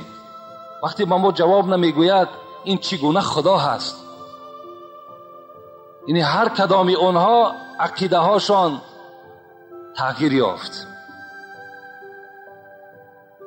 بعد چند باز همون کفر میگد بالای اونها غلبه کرد و باز همون عقیده ویران اونها در وجود و در سر اونها پیدا شد و گفت ابراهیم گفت تو میدانی که خداهای ما سخن نمیگویند، باز چرا از ما پرسان میکنی که رفته از خدای خود بپرسید که این عمل را خدای کلانی کرده است؟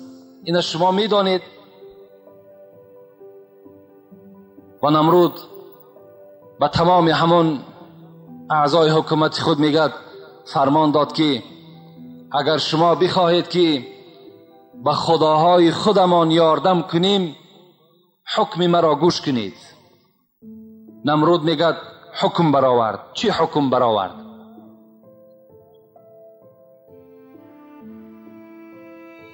قالوا حرقوه وانصروا آلهتكم ان کنتم فاعلین. گفت حکم من گفت بالای ابراهیم همین است که بجز سوزانیدن دیگر هیچ راهی نیست. این کاری که ابراهیم بالای خدای ما و شما کرده است، اگر در ما و شما ذره ناموس باشد، اگر در ما و شما ذره جسارت و دلاوری باشد، ابراهیم را به آتش بکشید. این گپی نمرود برای همه اونها قانون بود. در حال از پی اجرا کردن فرمان نمرود شدند و یک بیابان خیلی کلان را برای خود اختیار کردند و 1 ماه مفسرای قرآن میگوید 1 ماه هیزم کشیدند. 1 ماه میگوید در یک میدان کلان هیزم زیاد جمع کردند و او را چکار کردند؟ در گراندند. وقتی این هیزم ها سوخت و بعض مورخا میگویند که تا 10 روز این آتش خاموش نمیشد، میسوخت. لخچه های زیاد و گرمی زیاد حاصل کرد. حتی مفسر تفسیر انوار القرآن میگوید که اگر چنان آتش افروخته شد که اگر بر بالای همان آتش پرنده اگر گذر میکرد هر آینه قنات او میسوخت.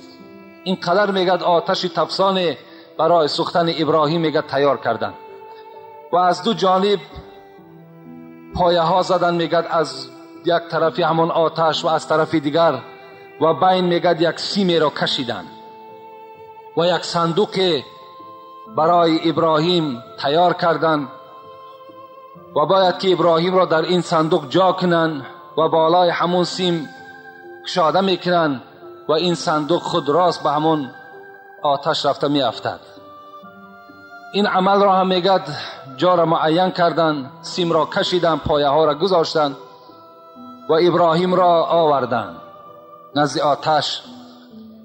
ابراهیم را بدنش را میگه لوچ کردند و دستهای او را زنجیر بستند، گردنهای او را زنجیر پیچ کردند و در داخل همان پیش از آنی که در داخل صندوق جا کنند، نمرود که بسیار ابراهیم میگه قد و شکل خیلی زیبا که داشت و سوی گفت به جان جوانی خود رحم کن. ابراهیم گفت اگر تو به خدا بودن من باور کنی و این خداهای ما را پرستش کنی، هر آینه گفت من از این فرمان دادگی خود پس میگردم. ابراهیم گفت به خود بیا.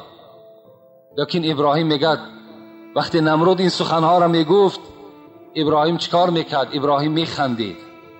ابراهیم خنده میکرد، زیرا این سخنهای بی عقلانه و بی فکرانه نمرود که میشنید در حیرت میافتاد که خدایا این بنده چی قدر گمراهی هست، این از خدای خود چی قدر دور هست، نمیداند قدرت خداوندی را.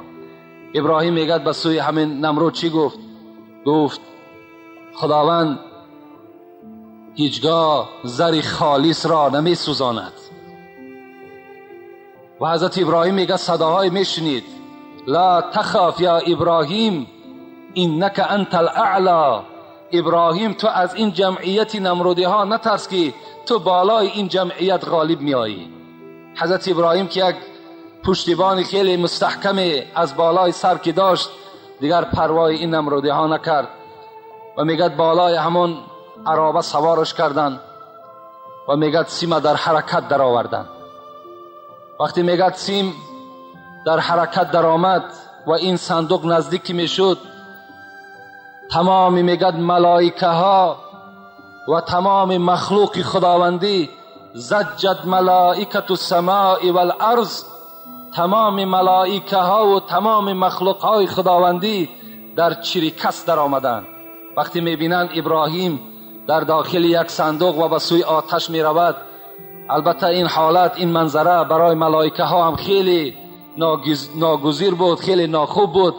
فریاد زدن، داد میزدن و حضرت میکائیل که این وابسته به بارش است، به سوی خداوند گفت پروردگارا چی می شود که مرا اجازت دهی تا که رفته ای خلیل تو را از این آتش خلاص کنم؟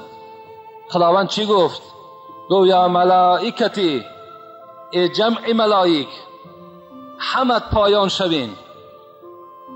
این استغاث خلیل ابراهیم منکم بشیء فاغیثه. اگر همین خلیل من ابراهیم اگر از کدام شما مدد طلب کند، هر آینه او را مدد کنید.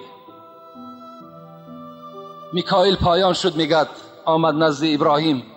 ابراهیم گفت الحال تو به سوی آتش نزدیک شده ایستاده ای، تمام باران در اختیار من است، چی فرمان میدهی؟ خواهی شد هست که الحال ابر را پیدا کنم و چنان باریشی را میریزم که حتی این آتش 1 ماه افروختگی اینها همه به خاکستر مبدل میگردند. ابراهیم چی گفتن؟ ابراهیم گفتن نه، گفتن میکائیل گفتن من به تو هیچ حاجتی ندارم، هیچ حاجت ندارم. ابراهیم با این سخن میکائیل را جواب دادن. میکائیل از پیش حضرت ابراهیم رفت، در حال میگد ملائکه شمال پایان شد. ابراهیم رخصت میدهی که الحال شمالی را پیدا کنم به حکم خداوند که تمام این لخچه های علاو در خانه همین نمرودی ها داخل می شود و تو نجات می یابی. ابراهیم باشد چی می گفت؟ نه، می گفت من حاجت به شما ندارم، من از شما مددم طلب نمی کنم. وقتی میگه جبرائیل که این حالت می دید، حضرت جبرائیل که این ملائکه مقرب بود چیکار کرد؟ گفت پروردگارا چی خوب می شود که مرا اجازت دهی شاید که خلیلی تو به من تکیه کند. وقتی حضرت جبرائیل میگه پایان شد، ابراهیم که جبرائیل می شناخت، گو ابراهیم گفت 1 لحظه مانده است که تو الحال داخل آتش شوی، خوب می شود که برای من فرمان کن تا که از این آتش، از این عذاب، از این سوختار تو را نجات دهم. حضرت ابراهیم گفتند کیف احتاج الیک یا جبرائیل و انسا الذی ارسلک. جبرائیل گفت چگونه من از تو محتاج به سوی تو شوم، چگونه از تو من یاردم طلب کنم و فراموش کنم آن ذاتی را که تو را فرستاده است، چگونه من او را فراموش کنم؟ حضرت جبرائیل گفتند مادامی که اینم میدانی از خدای خود طلب کن که تا که تو را نجات دهد. حضرت ابراهیم چیکار کردند؟ میگه چشمای همون نرگسی نیخته به سوی آسمان گرداندند و گفتند اللهم انت واحد فی السماء و انا واحد فی الارض اعبدک. پروردگارا گفتند خدایا من میدانم که در آسمان بجز ذاتی تو دیگر هیچ پر اقتدار نیست، آسمان از آن توست و من یگانه در روی زمین هستم که الله میگویم لا اله الا انت سبحانك لك الحمد و لك الملک لا شریک لک. پروردگارا تو پاکیزه هستی، خدایا بجز ذاتی تو دیگر هیچ پشتیبان من ندارم، خدایا حمدم از توست، ملکم از توست. وقتی این سخن میگد گفت حضرت جبرائیل گفتند ابراهیم من به تو فرمان میدهم از خدا طلب کن که تو را نجات دهد. حضرت گفتند که حسب بحالی و علمه بحالی، آن ذات مرا تماشا دارد، آن ذات مرا دیده ایستاده است، چگونه من سوال کنم از خدایی که الحال وی سخنی مرا میشنود، وی حالتی مرا میبیند. وقتی این مفسرای قرآن میگوید وقتی ابراهیم میگوید با آتش از بالای چقدر بلندی باشد، وقتی که میگد کشاده شد و باید که در آتش افتی شود، یک پرنده خیلی خورد برابر ابراهیم میگه به آتش می آمد و این پرنده میگد با تمام آن آوازی که داشت صدا میزد، داد میگفت و برابر ابراهیم به سوی آتش نزدیک میشد. خداوند میگد این حال پرنده را دید و همان صفتی رحیمی خداوند کشاده شد و به جبرائیل گفت این پرنده ای که مخلوق من است برای چی خودکشی میکند؟ جبرائیل در حال وی را بدار و از آن پرسان که چرا وی همراه ابراهیم در آتش خودش را میسوزاند. جبرائیل میگه وقتی که نزدیک شد پیک رحمان در حال این پرنده خورده داشت و میگه بالای پری خود و این پرنده میگه به سوی خداوند چی گفت؟ گفت پروردگارا گفت من پرنده هستم که یاردم از دست من به ابراهیم هیچ چیز نمی آید مگر این قدر روا میبینم که همراه این خلیلی تو در آتش بسوزم.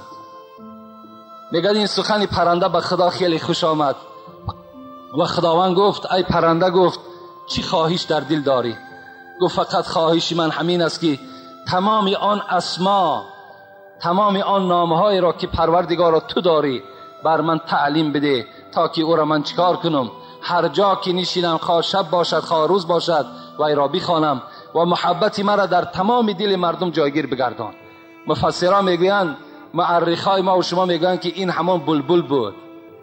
این همان بلبلی هست که امروز هم ما و شما با او محبت داریم و هم از خواندن همون بلبل یعنی ذوق ما و شما می آید. چقدر از خواندن همون بلبل ما و شما را خوش می آید که او چیکار میکند؟ همان نامه های خداوندی را میخوانده است. وقتی ابراهیم شاده شد، خداوند چیکار کرد؟ فرمان داد، از بالا امر شد، قلنا یا نار کونی برد و سلام علی ابراهیم. ای آتش گفت، ابراهیم الحال به سوی تو آمده ایستاده است، کونی بردن و سلام علی ابراهیم، به ابراهیم من، به خلیل من خنک شو و ابراهیم را سلامت در بین خود نگه بدار. این فرمان خداوندی به سوی آتش بود. مفسرای قرآن میگوید از این ندایی که خداوند کرده بود یا نارو، ای آتش ها خاموش شوید، تمام آتش هایی که حتی در خانه ها می سوختن همه خاموش شدن. حضرت ابراهیم میگه در زیر همون آتش زد. چند روز در همون بین حضرت ابراهیم ماندن و همین نمرودی که در اول خواب دیده بود که تخت او را خوشخوار چپه میکند و تعبیر کرده بودن که کسی میبراید که این سلطنتی تو را چپه میکند، باز خواب دید که ابراهیم در بین همین آتش زنده است و تمام منجمه ها را فیراد کرد و گفت من این چنین خواب دیدم، میخواهم که از همون موضعی که من نظارت میکردم همون موضع مرا برید. وقتی نمرود میگد آمده دید ابراهیم در همون بین آتش سوزان، در اطرافش میگد هر گونه گلها میگد رویده بود و چند درختهای سبز میگد سبزیده بود و حضرت بالای تخت نشستگی و ذکر خدا را میکرد. ابراهیم، نمرود به سوی ابراهیم میگه فریاد زد. تو ابراهیم گفت من دیگر به تو کاری ندارم، خدای تو خیلی خدای قوی بوده است. از این گونه جزایی که من برای تو آماده کردم، از این گونه جزا که وقتی که تو را نجات داد، من دیگر گپی ندارم. فقط از تو خواهش میکنم که این ملک مرا ترک کن، از ملک من بیرون شو. مادامی که فرمان خدا که بود، چیکار کرد؟ حضرت ابراهیم میگه همراه سارا و همراه دادرزاده خود حضرت لوط، مختصرا میگوییم این قوم ترک کرد و به سوی مصر و از آنجا به سوی فلسطین چیکار کردن؟ حضرت حرکت کردن. و حال نمرود چی شد؟ نمرود همون 400 سال پادشاهی که داشت، وقتی که همون سپری شد و هیچ ایمان بر خدا که نآورد، خداوند یک توده از پشه ها را سوی او خصمی که تیر انداختی، پشه کارش کفایت ساختی. صاحب چهار کتاب میگوید یک توده پشه ضعیف به سوی همین قوم نمرود چیکار کرد؟ روان کرد برای نابود کردن قوم نمرود. وقتی این پشه ها آمدن، به مجرد میگد کدام نفری را که همون نش میزند، در حال همراه همون سپاه و اسب خود خاک به زمین میشدن. و نمرود وقتی این حالت دید، میگد از اون موضع به سوی قصر خود آمدن و یک پشه میگه خیلی خورده از پس نمرود روانه شد و آمد، میگه در دماغ همین نمرود در آمد و نش میزد و علاج این همین بود که باید که به یگان چیزی وزنین به سر او زده شود. وقتی چند بار در سر نمرود که میزدند، بعد این پشه آرام میگرفت. و دوست داشته ترین آدم نمرود میگد همون کسی بود که وقتی که به قصر می در آمد، در سر نمرود چند کلتک در سرش میزد تا که همون چکار کند؟ پشه آرام بگیرد. یعنی این یک عذاب از خداوند به نمرود بود. آهسته آهسته آهسته همین پشه چکار کرد؟ زهر خود به همین نمرود زد و نمرود را از همون بین مردمش، از بین قومش دور ساخت. و این کافر البته به همه ما و شما معلوم است، کسی که این کار خدا میکند، کسی که مبارزه به سوی خدا میبرد، جای او معلوم است که جای وی کجاست. قصه ابراهیم و ذبح اسماعیل برای ما و شما حکایت میکند. چگونه ای که در جمعه های پیشین برای شما خبر دادم که وقتی که ابراهیم با آن آتشی که نمرود افروخته بود پرتافته شد و الحمدلله که ابراهیم از آن آتش با حکم خداوندی صحت و سلامت نجات یافت. نگهبان تو باشد ذات جبار، نگهبان تو باشد ذات جبار، مترس از هیچ کس زنهار زنهار. کسی را که نگه دارنده شد هو، نمی گردد خیانت تار یک مو. آن ذاتی که اگر کسی را که پاسبان باشد، آن ذاتی که کسی را که نگه دارنده باشد، نمی گردد خیانت تار یک مو. اگر چنده که تمام عالم زید او جنگ اعلان کنند و زید او برخیزند، اگر آن خدای عالم پاسبان او باشد، نگهدار او باشد، البته به اون شخص هیچ آسیبی نمی رسد. و این چنین معامله هم به ابراهیمی که آن گلخن نمرود بیابانها را از حساب گرمی آب کرد، لکن فرمان الهی که بود یا نار کونی بردن و سلاما علی ابراهیم، این صدای خداوندی وقتی که به آتش که شد، این آتش چی شد؟ خنک شد و ابراهیم را صحت و سلامت نگه داشت. نمرود قایل شد، تسلیم شد، گفت ابراهیم این خدایی که تو داری هر جا که باشد تو را نگه می دارد، خوب می شود که این دیار ما را ترک کنی. ابراهیم با حکم خدای خود چی گفت؟ و قال اینی ذاهب الی ربی سیهدین. من گفت رونده هستم، من این قوم نمرودی ها را ترک کننده هستم، زیرا که میدانم که خدای من بر من خبر داد که این نمرودی ها ایمان نمی آرند، این مردم را ترک بساز.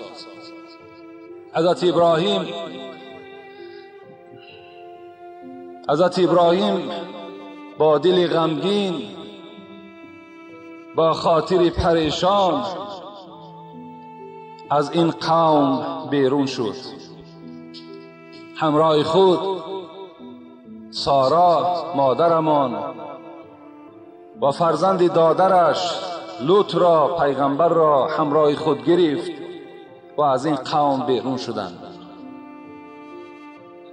البته به همه ما و شما معلوم است که دوستان خدا در رنجها و در مشقتهای زیاد گرفتار می شود.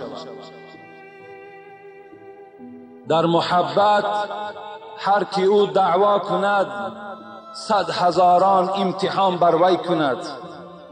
چون بود صادق کشد باری جفا، گر بود کاذب گریزد از بلا. شاعر میگوید دوستان خدا را خداوند امتحانهای زیاد میکند. اگر آنها در اصل دوستی خدا باشند، در اصل محب قرآن و محب خدا و پیغمبر باشند، آنها در این بلا و مشقت خدا آوردگی صبر کننده می شوند. آنها از بلای خدا نمی گریزند. اگر بلای خدا در ناراضی شدند، در بلای خدا بی طاقت شدند، اینها را شاعر میگوید کاذب هستند، اینها محب خدا نیستند. هر درد و بلایی که از آسمان فتد، اول بلوح سینه صاحب دلان رسد. هر بلا و آفتی که از آسمان می افتد، البته ما و شما با خبر باشیم که کجا یک دوستی خداست و در این بلا البته مبتلا می شود.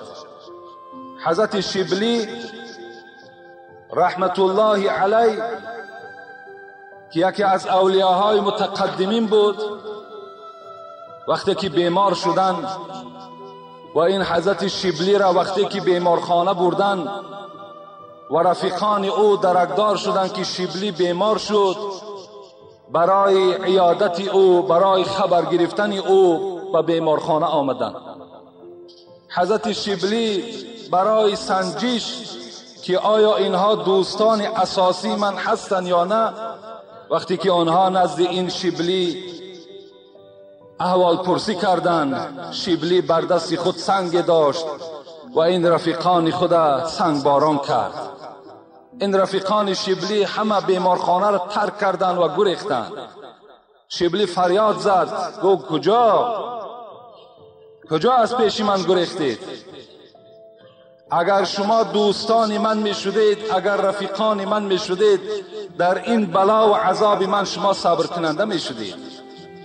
مادامی که در این بلا و عذاب من شکر کننده و صبر کننده که نیستید، شما رفیقان و دوستان من نیستید. و سنت الهی هم همین است که ما و شما را به سنگ قضای خود، به سنگ مریضی، به سنگ فقیری، به سنگ بردن مال، به سنگ بردن فرزند میزند. نگاه میکند بنده در کدام احوال قرار میگیرد. خوش به حال آن بنده که در این سنگهای بلا صبر میکند و میگوید شکر به سوی ذاتی که این بلا را به سر من آورد و من در این بلا شکر کننده هستم. جهان جای گداز دوستان است. جهان جای گداز دوستان است، زیدونی ها به دشمن بوستان است. ندید فرعون کافر درد سر را، ندید فرعون کافر درد سر را، ندید شدادیانش چشم تر را. به آدم توبه اینا ظلمنا، نگر نوحش به نوحه رنج دریا. ببین جرجیس را هر روز کشتن، خلیل الله را در بین گلخن. تنی ایوب با کرمان گرفتار، تنی ایوب با کرمان گرفتار، چیسان بالود قومش داد آزاد. نگر یعقوب را در بیت الاحزان، به شمع یوسفش فانوس زندان. به فرق زکریایش اره تیز، به فرق زکریایش اره تیز، بیاض گردن یحیاش خونریز. بشد زندان به یونس بطن ماهی، بشد زندان به یونس بطن ماهی. بیابان شد کشن دریای موسی. حبیبش را کند خونریز دندان، عدوان را کند چون کلب خندان. کسی را که کند بر عشق واله، برد میلش سوی افغان و ناله. همان روزی که پیدا شد تو را رنج، بکن صبری که رنجش میدهد گنج. حضرت میگوید همان روزی که پیدا شد تو را رنج، بکن صبری که لطفش میدهد گنج. که اینجا گنج ها با اژدها است، به هر جا گل قرینی نیشخوار است. حضرت مولوی را خدا رحمت و مغفرت کند. مصرهای این همه آیت است، همه احادیث های پیغمبری خداست. کسی را کند بر عشق واله، کسی را که خدا بخواهد که خلیل خودش بگرداند، کسی را که بخواهد که دوست خودش بگرداند، برش میلش سوی افغان و ناله. افغان او دوست همه برارد، چنان بلاهای بر بالاش میارد که داد و فریاد چه برارد. اون زمان او را عاشقی خودش قبول میکند. حضرت میگوید همان روزی که پیدا شد تو را رنج، بکن صبرش که لطفش میدهد گنج. همان روزی که صبر، همان روزی که بلا آمد، ان الله مع الصابرین، خدای آن ما و شما چی میگوید؟ من همراه صبر کننده ها هستم. صبر کنید، خداوند همراه شماست. این بلا به سر ابراهیم آمد و شکر که ابراهیم با حکم خداوندی از این بلا خلاص شد و دشمنهای خدا بسیار خرسند شدند، نمرودی ها خرسند شدند. البته این سنت الهی است. پیغمبر خدا میگه الدنیا سجن المؤمن و جنت الکافر، دنیا زندان مؤمن است و جنت کافر است. حضرت گوش کردیم، فرعون را به عمر ندادیم دردی سر، زیرا که اون نداشت سری دردهای ما. این فرعونی که قرآن حکایت میکند گفت انا ربکم الاعلا، من خدای همه شما هستم، همین کافر، همین بدبخت خداوند دردی سر نداد. 400 سال مورخا میگن پادشاهی کرد. حضرت حافظ هم در دیوان خودش میگوید فرعون را به عمر ندادیم دردی سر، زیرا که اون نداشت سری دردهای ما. نمرود را ز قدرت ما مملکت رسید، قارون غنی ز قدرت به انتهای ما. ما پروریم دشمن و ما میکشیم دوست، کس را چی زهره است و چون و چرای ما. حافظ همیشه صبر کن اندر بلا و غم، شاید که او علاج کند سری دردهای ما. ما صبر کننده هستیم. خدایا هر بلایی که به سر ما بیاید صبر او را با ما نصیب بگردان. خدایا ما بنده های بسیار ضعیف هستیم، بنده هایی که ایمان ما بسیار ضعیف است، مثل ریسمان های خیلی باریک است. خدایا در بلاهات ما را صبر کننده بگردان. خلاص ابراهیم با همراهی این دو نزدیکترین خود این قوم را ترک کردند و به سوی شام حرکت کردند. در راه قصه را کوتاه میکنیم. با بعض مشکلات ها ابراهیم رو پرو شد، با بعض پادشاه های از خدا دور نزدیک شد. حتی سارا را هم، مادر ما و شما، زن حضرت ابراهیم را از دست ابراهیم گرفتند، به نیت او را استفاده کردند. لکن شکر الهیه که آن پادشاه دست درازی به سوی سارا کردن نتوانست، بلکه دست او را معرخا میگد وقتی به سوی سارا دست دراز کرد، دست او را خداوند فلج گردانید. باز ابراهیم دعا کرد، آن دست میگد به جای خود آمد. و وقتی که ابراهیم همراه هاجر از ملک این پادشاه بیرون شدند، باز یک کنیزی داشتند که خیلی زیبا بود، هاجر، این را به سارا تسلیم کردند. در راه حضرت سارا این هاجر را در نکاح حضرت ابراهیم در آورد. این هم حکم مادر ما و شما را گرفت. وقتی که حضرت ابراهیم خواست که با هاجر یک جایه شود، چی گفت؟ ربی هب لی من الصالحین، خدایا پیش از آنی که من با این هاجر خانه‌داری میکنم، از درگاه تو فرزند را طلب دارم که فرزند سالم و صالح باشد، فرزند اطاعت کننده باشد. خدایا بر من نصیب بگردان. و با مادر ما و شما هاجر یک جایه شدند. از بین چند مدتی گذشت، بغایت با ابراهیم امر شد هاجر را همراه فرزندی که تولد شد، این اسماعیل بود که بالای دست هاجر بود، امر شد که این را بر سرزمین مکه مکرمه برده آنجا بسپار. حضرت ابراهیم البته در یک سین سال صاحب فرزند شدن که سین مبارک 86 ساله بود. چگونه یک فرزند دوست می داشتند. طاقت جدایی از اسماعیل نداشت. فرمان خداوندی که بود ناچار باید که اجرا شود.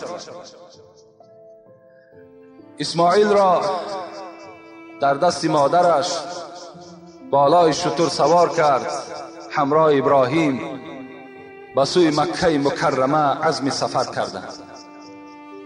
آوردند این جایی که الحال حاجی ها می روند، یک جای آباد زیارت میکنند، طواف میکنند. این به یک ریگزار مبدل بود که حتی که سبزه در اونجا نمی روید، درخت نبود، یک بیابانی گرم، یک قمستان. مورخان میگویند از بالای سر ابراهیم ابر حرکت میکرد و ملائکه صدا میداد که ابراهیم این جانه این جانه. وقتی که نزد خانه کعبه رسیدند، فرشته ها گفتند ابراهیم خدای تو امر میکند انا همین جا هاجر را بسپار. وقتی ابراهیم نظر کرد در اطراف یک آفتاب سوزان، سایگی نیست، آب نیست. هاجر را فرآورد با همراه اسماعیل و گفت هاجر پناه تو به خدا که من بازگشت باز به سوی وطن خود دارم. هاجر گفت ابراهیم گفت این چه عمل است که بر من میکنی؟ این بیابانی هست که اینجا نه خوراک است، نه آب است، نه جای سایه است، من چیکار میکنم؟ ابراهیم گفت هاجر گفت این فرمان خداست. هاجر به شنیدن فرمان خدا در حال سری مبارک پس کردند، گفتند مادامی که امر خدا باشد هاجر به امر خدا راضی هست. خداوند هاجر را هیچگاه خوار نمی سازد و ابراهیم پس گشت. مورخان میگویند وقتی که روز تصفان که بود، این اسماعیل زیبا را بالای همان ریگ خوابانید و تشنگی بالای اسماعیل میگه غلبه کرد. هاجر مادر که بود طاقت شنیدن ناله فرزند نداشت، از جای خود خیست، دوام به سوی همون کوی صفا و مروه رفت که حاجی ها اونجا زیارت میکنند. جستجوی آب میکرد، فرزند از تشنگی پا میزد در زمین. ناچار هاجر آب نیافت، پس گشت می آید از زیر پای این اسماعیل زیبا یک چشمه آب جوش زده برآمده است. پاهای خورد، مثل که گویا که یگان تکنیک حاضر زمان کنده باشد، چشمه از زیر میگه فوج میزد و بالای زمین می برآمد. هاجر این حالت دید، به دل خود گذرانید که خداوند هیچگاه اسماعیل و مرا در این بیابان خوار نمی سازد. در حال میگد کمی همون از زمین همون مکه مکرمه اطراف همین آب محکم کرد. فکر کرد که شاید همین قدر آب باشد تا که این ذخیره میکنم به روزهای دیگر برای من فایده میدهد. مورخان میگویند اگر هاجر دمی رب این پیش آب نمیگرفت، هر آینه امروز به مکه مکرمه یک دریای کلان جاری میشد. و حضرت هاجر زم زم گفتند ایست ایست. این آب میگه جای خودش ایستاد. آیسته آیسته این بیابان آباد شد. آیسته آیسته به امروزه دولت‌های خیلی کلان مبدل گشتند. از بین سالها میگذشت. ابراهیم گاها برای زیارت فرزندش می آمد. قرآن دوام این حکایت به ما و شما میکند. فلما بلغ معه السعی قال یا بنی انی ارى فی المنام انی اذبحک فانظر ماذا ترى. ابراهیم شبی از شبها برای زیارت هاجر آمده بود و این اسماعیل میگد به سینی، بعضی معرخا میگن به 13 رسید، بعضی ها میگن 8 ساله بود. فلما بلغ معه السعی، الک فرزند شده بود که در خدمت پدر راستا می ایستاد، برای فرزند برای پدر هیزم می آورد، یعنی یک دوست رویک و یک خدمتگار این ابراهیم شده بود. شب از شبها میگه ابراهیم در خوابش دید که ابراهیم از جای خود خیز و این اسماعیل یگانه خود قربانی کن.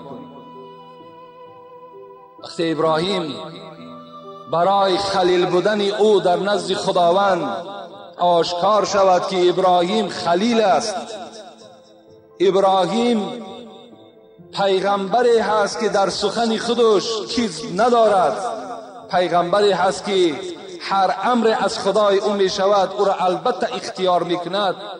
سحر بیدار شد.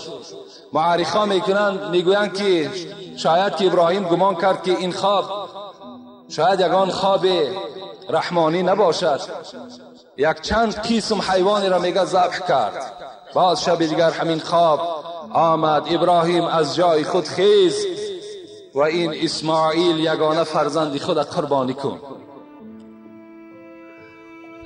وقتی میگه بیدار شد در پهلوش میگه اسماعیل خواب بود و چهره همین مبارک اسماعیل نظر کرد و این حضرت میگه از خواب بیدار کرد و با او از این سیر خواب دیدهش چیز حکایت نکرد، بلکه به مادر او هاجر گفت امروز من یک دعوتی دارم، یک دوستی من مرا برای خود به خانه خود به مهمانی دعوت کرده است، از تو خواهش میکنم که اسماعیل را غسل ده و طهارت خوب ده، سر او را شانه کن و هر چی لباس زیبایی که دارد بر تن او بکش. هاجر میگه از پی فرمانی ابراهیم شد، اسماعیل را شست، پاکیزه کرد، تازه کرد، سر و موی او را میگه روغن کرد، شانه کرد و لباس زیبای او را در بر کرد و ابراهیم پنهانی از هاجر و پنهانی از اسماعیل در خلطه خود یک بند و یک کارد را گرفتند و دست اسماعیل را گرفتند. اسماعیل بازی کنان میگه به پیش ابراهیم میدوید، از این حالی خواب پدرش درک نداشت. وقتی به یک وادی رسیدند ابراهیم در یک غم و در یک اندوه بود، زیرا در این سین و سال خدا بر او یک فرزند خیلی خوبی نصیب کرده بود. البته یک شوق و ذوق جوشی یک پدری جوش میزد و اندیشه میکرد این چه عمل باشد، این چه کار باشد، به هر حالی که باشد خدای من در قضای تو راضی هستم. قدم میزد. وقتی در بیابان رسیدند ابراهیم نگاه کردند که اسماعیل با کسی صحبت دارد. از همون طرف وادی شیطان پنهان شد و گفت موضعی هست که من اسماعیل را باید که بیراه بسازم. اگر این زمان این را من وسواس کردن نتوانم، دیگر من از دست من هیچ چیز نمی آید. فریاد زد. اسماعیل گفت کجا می روی؟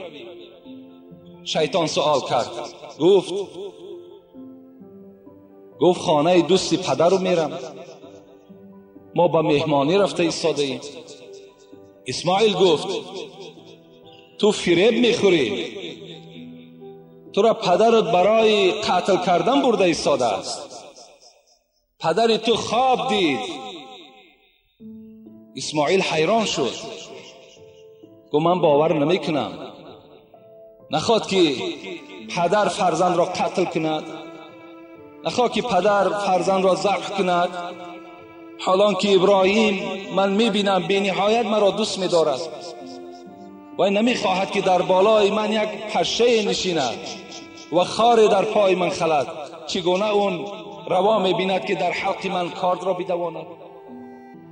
گفت اسماعیل گفت من راست میگویم، ابراهیم را خداوند امر کرده است که تو را قربانی کند. حضرت اسماعیل وقتی نام خدا را شنید چی گفت؟ اگر اسماعیل یک جان 100 جان داشته باشد در راه خدا من اون جان را قربان میکنم. شیطان ناامید شد. ابراهیم گفت اسماعیل جان، گفت با کی صحبت داری؟ گفت از همین داخل کوه کسی با پدرت تو را قتل میکنه، تو را ذبح میکنه.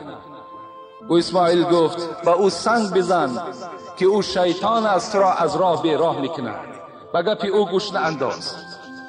اسماعیل خم شد و یک چند سنگ میگد به سوی همون شیطان حواله داد که امروز حاجیان اون موضع رفته و سنگ به شیطان میزنند. وقتی که به موضع مینا رسیدند، حاجیان میدانند که از مکه مکرمه از خانه کعبه به مینا چند مدت راهی هست. وقتی که به آن قربانگاه رسید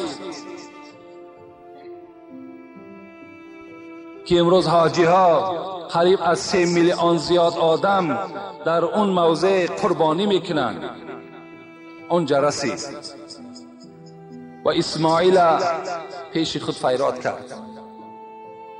خدا قرآن را حکایت میکند، میگوید یا بنی انی ارى فی المنام انی اذبحک فانظر ماذا تری. اسماعیل من امشب خواب دیدم که خداوند مرا در خوابم سفارش داد که این فرزند یگانه خود اسماعیل قربانی کن. فانظر ماذا تری. اسماعیل جان تو چی میگویی؟ قرآن حکایت میکنه فانظر ماذا تری. اسماعیل تو چی میگویی؟ در همین حکم خداوند آیا راضی هستی؟ مفسرای قرآن میگویند، از آن جمله صاحب تفسیر ابن کثیر و انوار القرآن و میگویند ابراهیم برای چی اسماعیل را سوال کرد که اسماعیل در همین حکم خدا آیا راضی هستی یا نه؟ چی میگوی، راضی هستی؟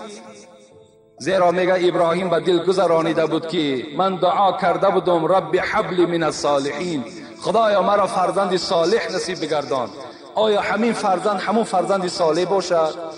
برای همین میگه ابراهیم اسماعیل را سوال کرد که اسماعیل چی میگویی؟ اسماعیل چی گفت؟ یا ابتی افعل ما تؤمر ستجدونی ان شاء الله من الصابرین. ابراهیم پدر جان گفت خدای من به تو امر کرد که مرا قربانی کن؟ گفت بله امر کرد که مرا قربانی کن. گفت افعل ما تؤمر. ابراهیم مادامی که امر خدا باشد دیگر تأخیر نکن، شتاب کن. من در حکم خدای خود راضی هستم و تو مرا از فرزندهای صبر کننده میابی. این اسماعیل به سوی ابراهیم گفت.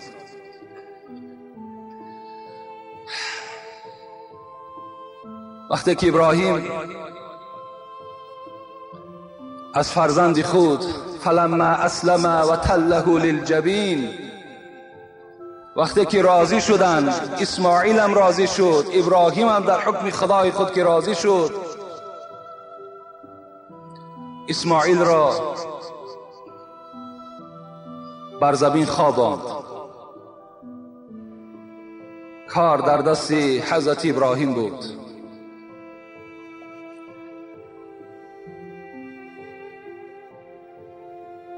و اسماعیل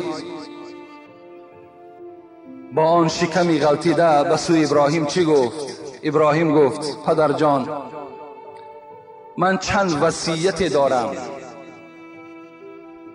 از تو خواهش میکنم که بعد ذبح من این وصیت های مرا بجا بیار. ابراهیم یک دلی لرزان و یک دلی غمگینی که داشت گفت گوش می اندازد پدری تو. جان من گفت چی وصیت داری؟ هر وصیتی که داری وصیتی تو را البته من به جا میارم، بر من خبر بده. گفت پدر گفت اول اینکه دست و پای مرا بسیار مستحکم ببند، زیرا که سختی جان، کندن جان خیلی مشکلات دارد. مبادایی که من دست میزنم، مبادایی که من پا میزنم و خون بدن من در لباس مبارک تو میپرد و این بی آدابی از طرف فرزند تو می شود و شاید در نزد درگاه خدا خوش نآید. ابراهیم گفت پدر جان گفت پا و دستی مرا مستحکم ببند.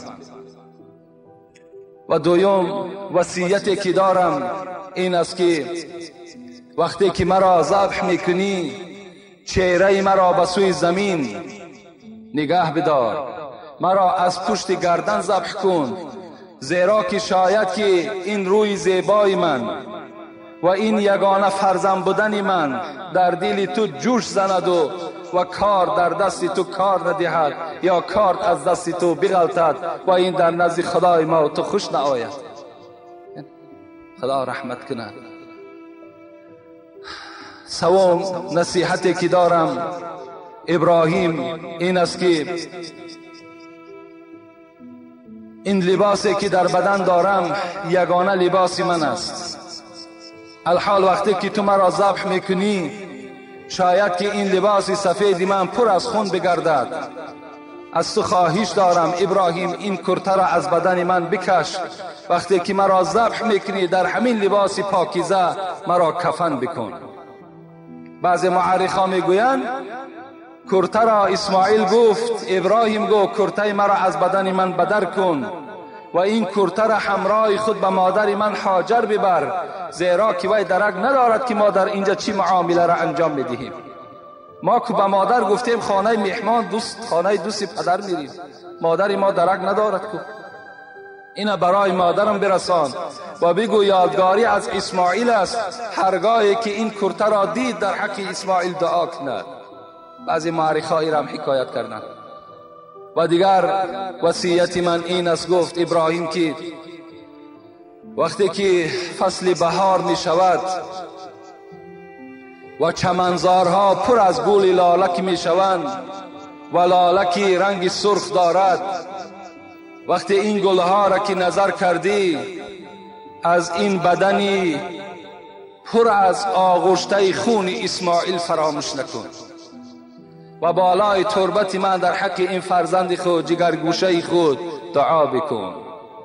ابراهیم به شنیدن این وصیت ها چه یک دل بریانی که داشت باز یک باره غمگین شد و فریاد به سوی خدا زد و اسماعیل در زمین خواباند و گفت الهی این لم ترحمنی بشوم ذنبی فاغفر هذا الصبی الصغیر الذی لا ذنب له.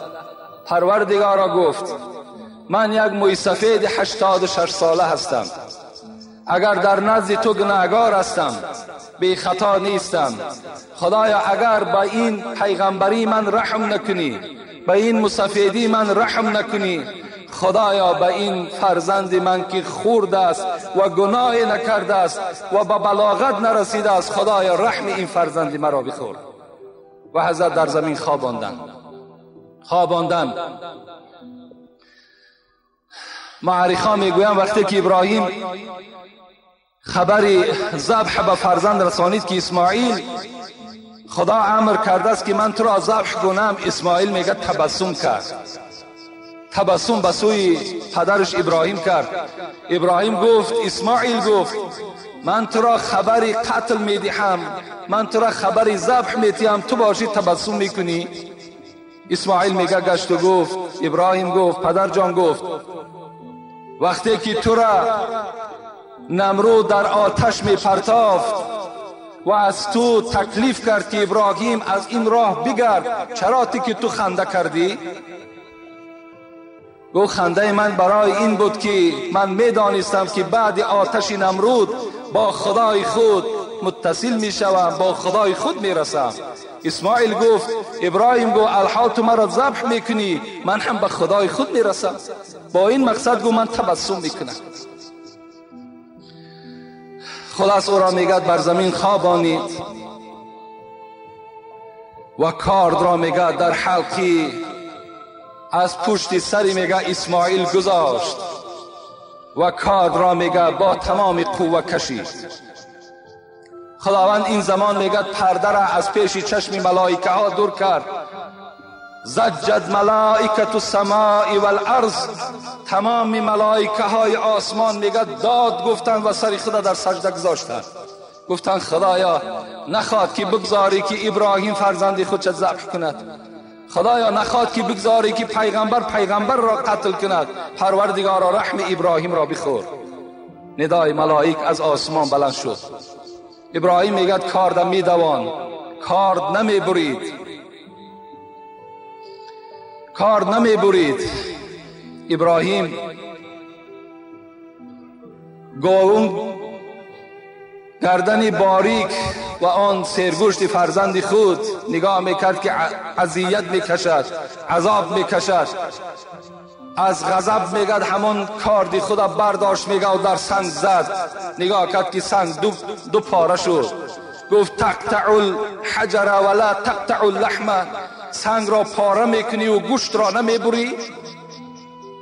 کارچه میگد به قدرت خدا یک و یگانه به زبان آمد. گفت ابراهیم وقتی که تو را در آتش نمرود پرتافت، چرا آتش تو را نسوزاند؟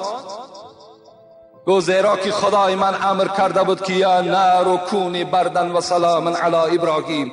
ای آتش وقتی که ابراهیم در داخل تو می افتاد، ابراهیم را نسوزان، ابراهیم را خنک نگه بدار، ابراهیم را سلامت به ما تسلیم کن. میگد این کار به زبان گفت مادامی که خداوند اون آتش امر کرده باشد، پس الحال برای من از جانب خدا 70 بار ندا آمده ایستاده است که ای کار گردن اسماعیل نبر. چگونه ببرم؟ کار نمی برید. اسماعیل باشد از زیر میگه فریاد میزد پدر جان من نگفته بودم که مهر فرزندی در دل تو جوش بزند و تو قوت راندن کارد نداری. نه گفت فرزند گفت من نمیدانم در این چه حکمت باشد که این کارد نمیبرد. صاحب تفسیر روح البیان میگوید از حضرت جبرائیل پیغمبر خدا پرسان کرده بودند که آیا بار هم بر تو مشقت و بلا به سوی زمین آمدن رسیدگی هست یا نه؟ گفت 4 بار. گفت من بسیار عذاب کشیدگی هستم، به سوی زمین آمدن در 4 بار بسیار عذاب کشیدم. یکم این که وقتی که ابراهیم را به آتش می پرتافتند چه مشکلات بالای من آمده بود، حضرت جبرائیل گفتند. و دوم این که وقتی که اسماعیل را کارد میراند، خداوند بر من امر کرد که رفته دم کارد را تغییر ده. من آمدم کارد ابراهیم را دمش تغییر دادم. این حالتم گفت برای من بسیار دشوار بود به این منظره نگاه کردن. و سوم گفت وقتی که حضرت یوسف در چاه برادرهاش پرتافتند، خداوند بر من امر کرد که سنگ را معلق نگه بدار تا که یوسف بالای او نشیند. این هم برای من مشکل بود. و 4م عذابی که گفت من کشیدم این چی بود؟ این همین بود که حبیب خدا را وقتی که در جنگ احد دندان او را شهید کردند، برای من خداوند امر کرد که ای جبرائیل کاری کن که خون حبیب من در زمین نچکد. اگر خون حبیب من در زمین میچکد، در بالای زمین هیچ رستنی نمی روید. این زمانم گفت برای من خیلی مشقت بود. این زمان چی شد؟ این زمان وقتی که ابراهیم با این 30 سال پیرانسالی کارد به حلق اسماعیل که میران، یک صدا و یک ندای از آسمان شنید. چی بود؟ و نادیناه ای ابراهیم قد صدقت الرؤیا ان كذلك نجزی المحسنین. ای ابراهیم، فریاد زد خداوند، ای ابراهیم ترک کن کارد را دور پرتا، به تحقیق که تو خواب خود راست گردانیدی. این خواب بود که حقیقت بود. این هذا لهو البلاء المبین. بار دیگر ما تو را امتحان کردیم که تو از این امتحان بسیار خوب گذشتی و برای تمام مردم و ترکنا علیه الاخرین. سلام علی ابراهیم. ما به مردم بسیار یک نامی نیک از سرا باقی ماندیم که همه اونها باید سلام به ابراهیم بگویند. هر تا کار خودت دور پرتاب. حضرت نگاه کردند که جبرائیل با یک صدای بلند، یک قشقاری که مفسرای قرآن میگویند قریب 40 سال در چمنزارهای جنت چریدگی بود که خیلی فربه بود و یا میگه در دستش بند و کشاله کنان به نزد حضرت ابراهیم می آمد و صدا داد که الله اکبر الله اکبر. وقتی که ابراهیم این صدای جبرائیل شنید، در حال نگاه کرد که جبرائیل است و در عوض این سخن جبرائیل چی گفت؟ لا اله الا الله والله اکبر. وقتی این منظره را اسماعیل از زیر خیست نگاه کرد که جبرائیل قشقار را میآورد در عوض اسماعیل و این ابراهیم هم میگوید، اسماعیل هم چی گفت؟ ولله الحمد. که امروز چگونه ای که سحر در نماز عید برای شما خبر دادیم که این را تکبیر و تشریق میگویند که پس 23 نماز از روز پنجشنبه، جمعه، شنبه، یکشنبه و روز دوشنبه تا نماز عصر بر ذمه همه ما و شما، خواه جماعت باشیم خواه غیر جماعت باشیم، و به گردن همه زنها و خواهر و مادرای ما و شما واجب است که بعد نماز فرض خواندن یک بار لا اله الله اکبر الله اکبر، لا اله الا الله والله اکبر الله اکبر ولله الحمد را بگویند. این هم یک مسئله فقهی است که این پیدایشش از همین جا هست. حتی به ما و شما خبر میرسد در روایت ها که کسی که این تکبیر را بعد نمازها انجام میدهد، خداوند ثواب جبرائیل و ابراهیم و اسماعیل را در نامه اعمال او کتابت میکند. یعنی این را من به همه شمایی که در دیگر محله ها میخوانین، شاید که همون پیشواهای شما از این مسئله آگاه نباشند، به اونها خبر دهین که تکبیر و تشریق بر ذمه همه اونها واجب است. باید که تا روز دوشنبه تا نماز عصر ما و شما این تکبیر و تشریق را انجام دهیم. انشاءالله این ثوابی که الحال از این منظره و از این حکایه گذشت ما و شما با نصیب میگردیم. البته این قصه ابراهیم و ذبح فرزندش چگونه ای که در اول برای شما حکایت کردیم که دوستان خدا دائم در بلاهای زیاد گرفتار می شوند. هر جایی که البته از موضوعهای پیشین یادآور میشم که به ما و شما خبر آمده است که اولا سختترین بلاها به پیغمبر هاست، بعد از آن به دوستان خدا مثل زنجیری که پیوسته است آهسته آهسته می رسد. رسول اکرم می گوید الافلاک قسیون والحوادث سهام والآدم هدف والرام هو الله و هو الرام لا یختی. دنیا به منزله کمان است میگوید پیغمبر خدا، و این بلاهایی که در روی زمین است، بلاهایی که به سر ما و شما می آید، اینها چی هستند؟ اینها تیرهای همون کمان است. و آدم باشد میگوید پیغمبر نشانه هست، و تیرزن همان خداوند است، آن چنان تیر میزند که تیر زدگی او غلط نیست، خطا نیست. حضرت مولوی هم میگوید طریق عشق جانان بی بلا نیست. این راهی که ای مسلمان ها، ای امت اسلام شما پیش گرفتین، این راه بی عذاب نیست، بی مشقت نیست. چی مشکلات های به سر ما و شما آمد، چی امروز مشکلات هایی که به سر مردم مسلمانی که در ملک های عراق آمده است، این گونه مصیبت ها به سر ما و شما آمده نیست. طریق عشق جانان بی بلا نیست. این راهی که شما پیش گرفتین این بی بلا نیست. زمان بی بلا بودن روان نیست. یک زمان خالی از بلا و از مشقت و از مصیبت این میگد علاج ندارد، این جایز نیست.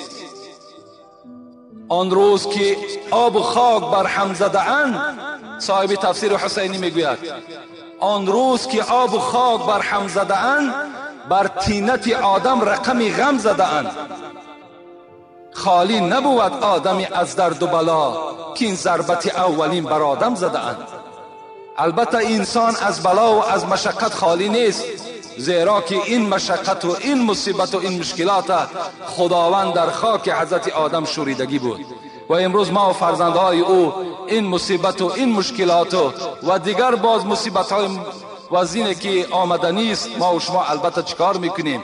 در اینها باید که تحمل کنیم و همراه صابران باشیم، چگونه که آیتی در اول به شما تلاوت کردیم. طریق عشق جانان بی بلا نیست، زمان بی بلا بودن روا نیست. بلا کش تا لقای او ببینی که مردی بی بلا مردی لقا نیست. که مردی بی بلا مردی لقا نیست. میانی صد بلا خوش باش با دوست، خود آنجا کو بود هرگز بلا نیست. هزارها بلا اگر به سر شما بیاید، شما دوستیتان را از خدا نکنید میگوید. چی مصیبت هایی هم که آمد از دوستی خود از خدای خود ببینید. میانی صد بلا خوش باش با دوست، خود آنجا کو بود هرگز بلا نیست. از آنجا هرچی آید راست آید، تو کجمنگر که در کجبین وفا نیست. هرچی که می آید به سر فرزند آدم راست هستند، غلط نیستند. وقتی که شما اون خوب قبول نمیکنین و شما در او راضی نمیگردین، این حالت غضب خدا البته بیدار می شود. از این خاطر هر بلایی که به سر ما و شما می آید، حس کنین که یک امتحان از جانب خداوندی است. چگونه ای که به سر خلیل خود حضرت ابراهیم دو بار این امتحان، چی در پرتافتن آتش نمرود و چی در ذبح کردن فرزند، حضرت ابراهیم را خداوند سنجش گذرانید که او از این امتحان چکار کرد؟ بر علا گذشت. و ما و شما هم باید در تمام بلاها صبر کننده باشیم و محب خداوند باشیم. این حکایت در اینجا انجام می‌یابد و الحمدلله که چند جمعه شد که ما از تولد حضرت ابراهیم با شما حکایه میکنیم و خدا خواسته باشد جمعه آینده سوالهایی که شاید از 100 یا 200 هم عددش زیاد شده است، یک جمعه هست، دو جمعه هست، با این سوالهای شما البته جواب میگردانم. و اینجا یک برادر با طریق تعجیلی از ما یک سوال کردن، میخواهم جواب اینه بر شما میرسانم و بعدا انشاءالله دعا میکنیم. گفتن که در بسیاری جایها میشینیم و میگویند که حاجی میرزا زیارت مزارها را منع کرده است، به مزار رفتن اجازت نمیدهد و دیگر بعضی مسئله هایی که در داخلش باز به ما رسید. بر همه شما آگاه میکنم و خبر میدهم که ما زیارت قبرستان را منع نکردیم، بلکه پیغمبر خدا میفرماید شما قبرستان را زیارت کنید تا که یادآوری از وفات خودتان به یاد شما بیاید.